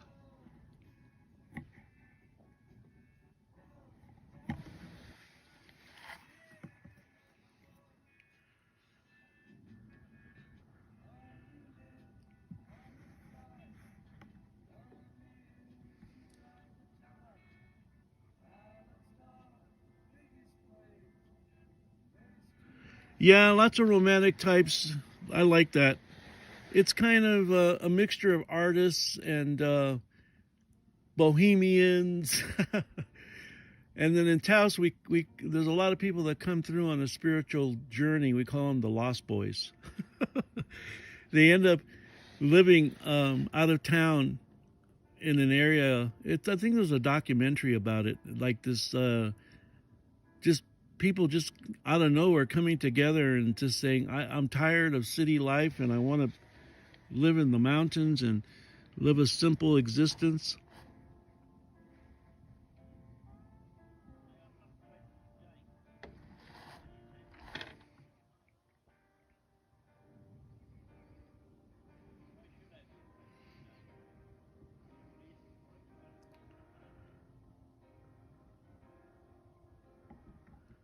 But yeah, when in Taos, you can look it up.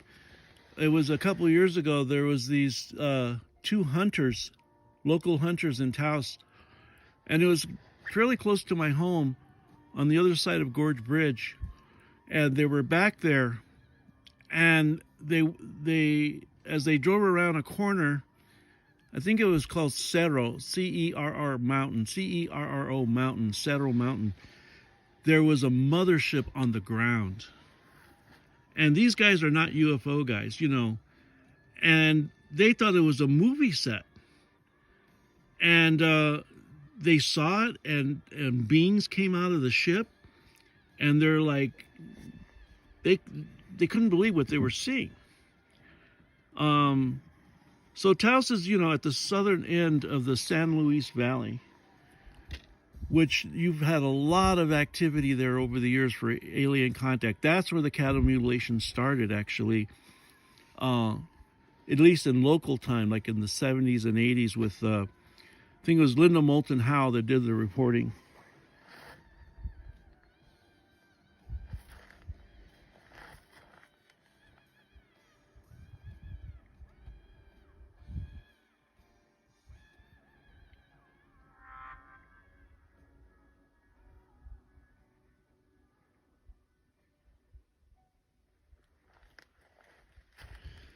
So yeah, Taos has a lot of draws for me. I'm not there as much because I live in right now. I'm working on the reservation, but I consider it more like a satellite or one of my home bases to do what I'm doing right now is being actively involved in disclosure.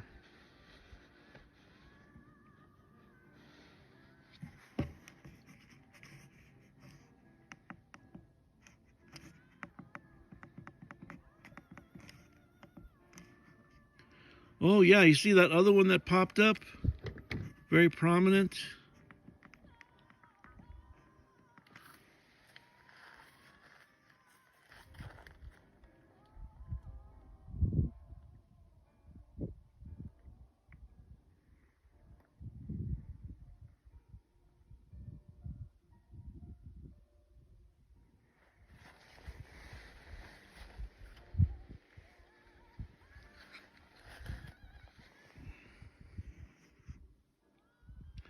Is this a swarm? Yeah, I think that's probably a good description. This, I would consider this a swarm of ships.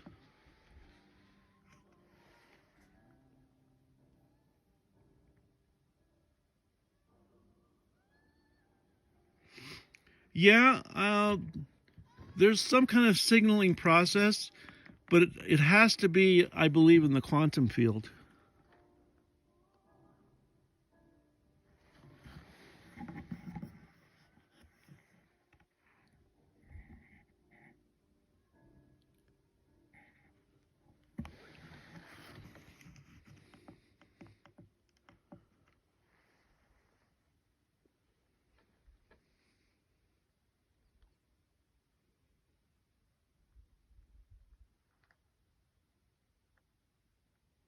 Yeah, John, when I had a old friend that is an airline pilot. He lives in Reno. So I drove from Vegas up by that highway next to Area 51, Indian Wells, that to Reno. And that, I'm telling you, that road that parallels the Area 51, you travel that at night, you're going to see something.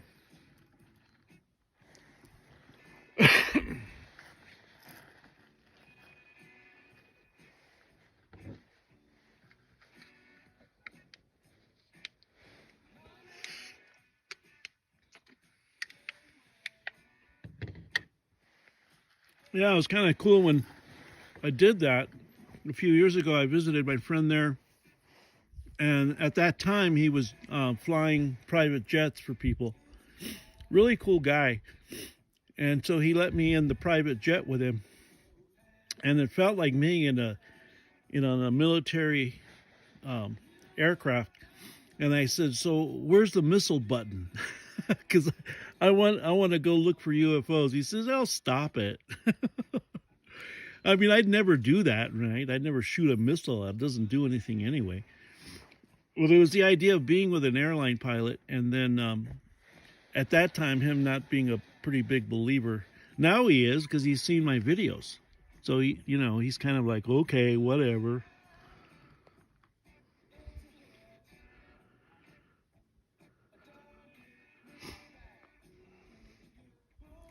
Now, the thing about Las Vegas, let me turn this music down.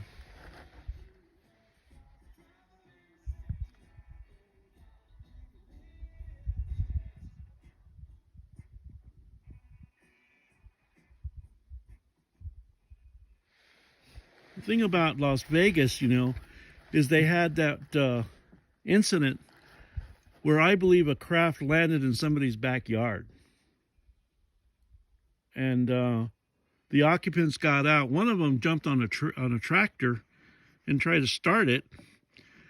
And I think those were the tall whites that was talked about by that individual. I'm trying to remember his name. That was stationed at Nellis and and it was part of an interaction group with the tall whites.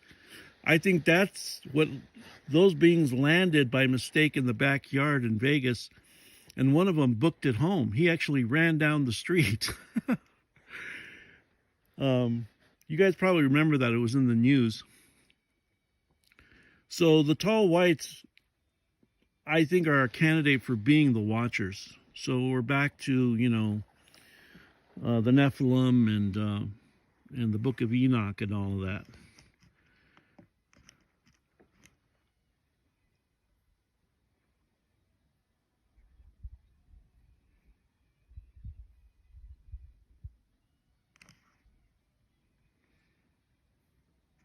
Charles Hall, yeah, that's him. Charles Hall. And then after he got out of the Air Force, he went and became a nuclear scientist or something.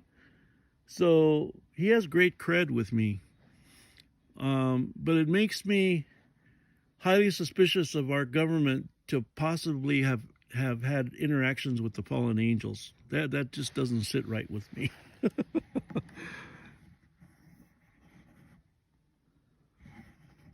Let's focus in more on this swarm here.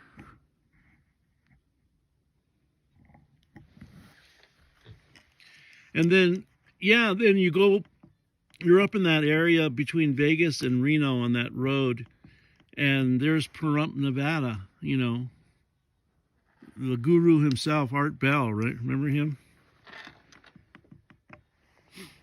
I want to go back there and just peruse the ghost towns in Nevada and the old mines. I think that would be really interesting and a great place to possibly look for craft flying around. That'd be a great live to do.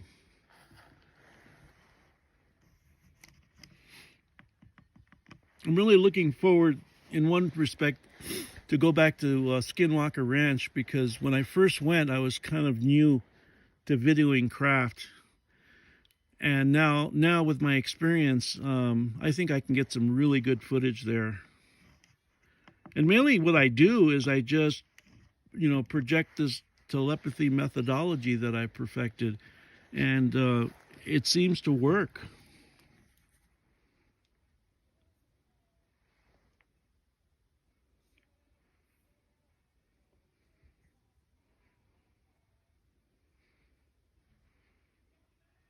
Yeah, the Nephilim, the giants of old, of renown. And there was a lot of stories by the indigenous that they were here in the Southwest up until the 1700s. They're actually cannibalizing and still eating Native Americans. And I think it was the Pima that had the story of them actually getting burnt out of a cave. Now, if you remember, there was a Pima Indian, Ira Hayes. Yeah, he was one of the ones that held up the Iwo Jima flag. So happy belated Veterans Day to all you patriots out there who served. I commend you. I was in the Army myself, and that's where I learned my medical trade.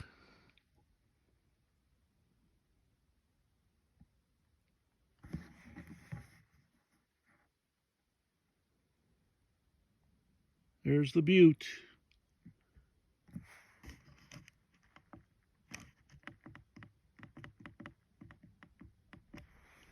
It's just so moving for me just to be out here in such a powerful, energetic place. Stupid battery. Oh man, there goes the battery again, you guys. I hate this. I think I'm going to do one more battery. One more battery exchange. And then go to filming.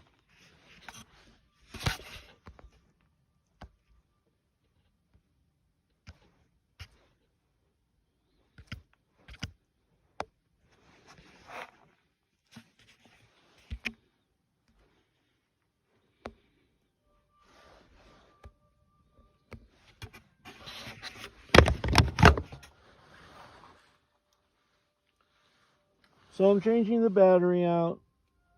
It's getting kind of monotonous.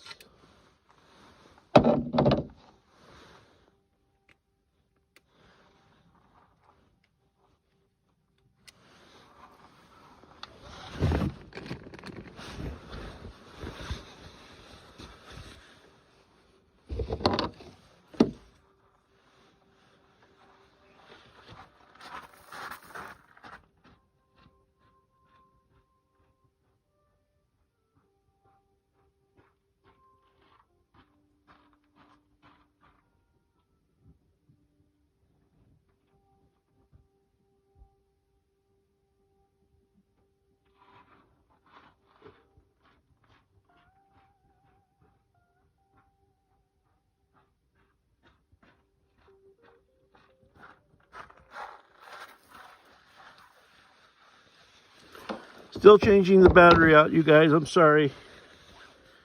Give me a moment.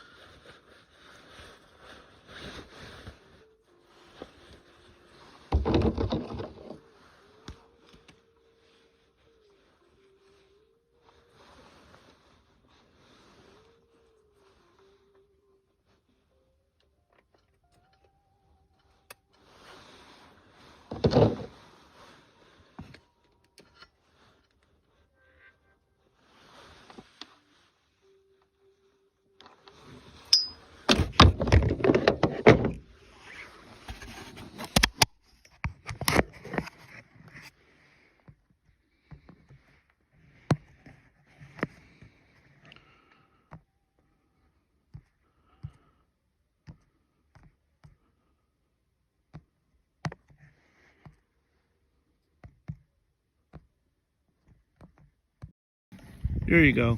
I'm back.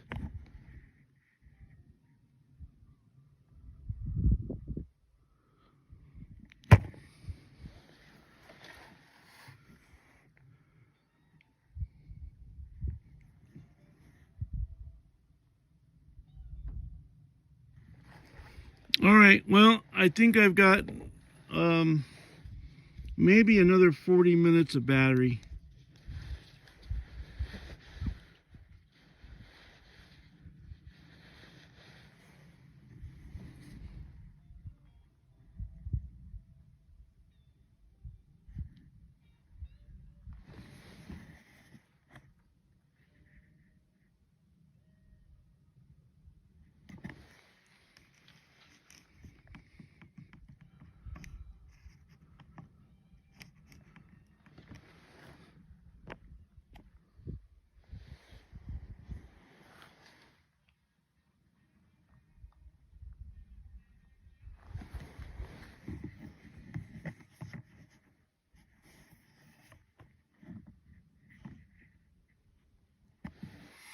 So I'm just going to keep looking and projecting love, seeing if we can get another constellation of ships out to appear.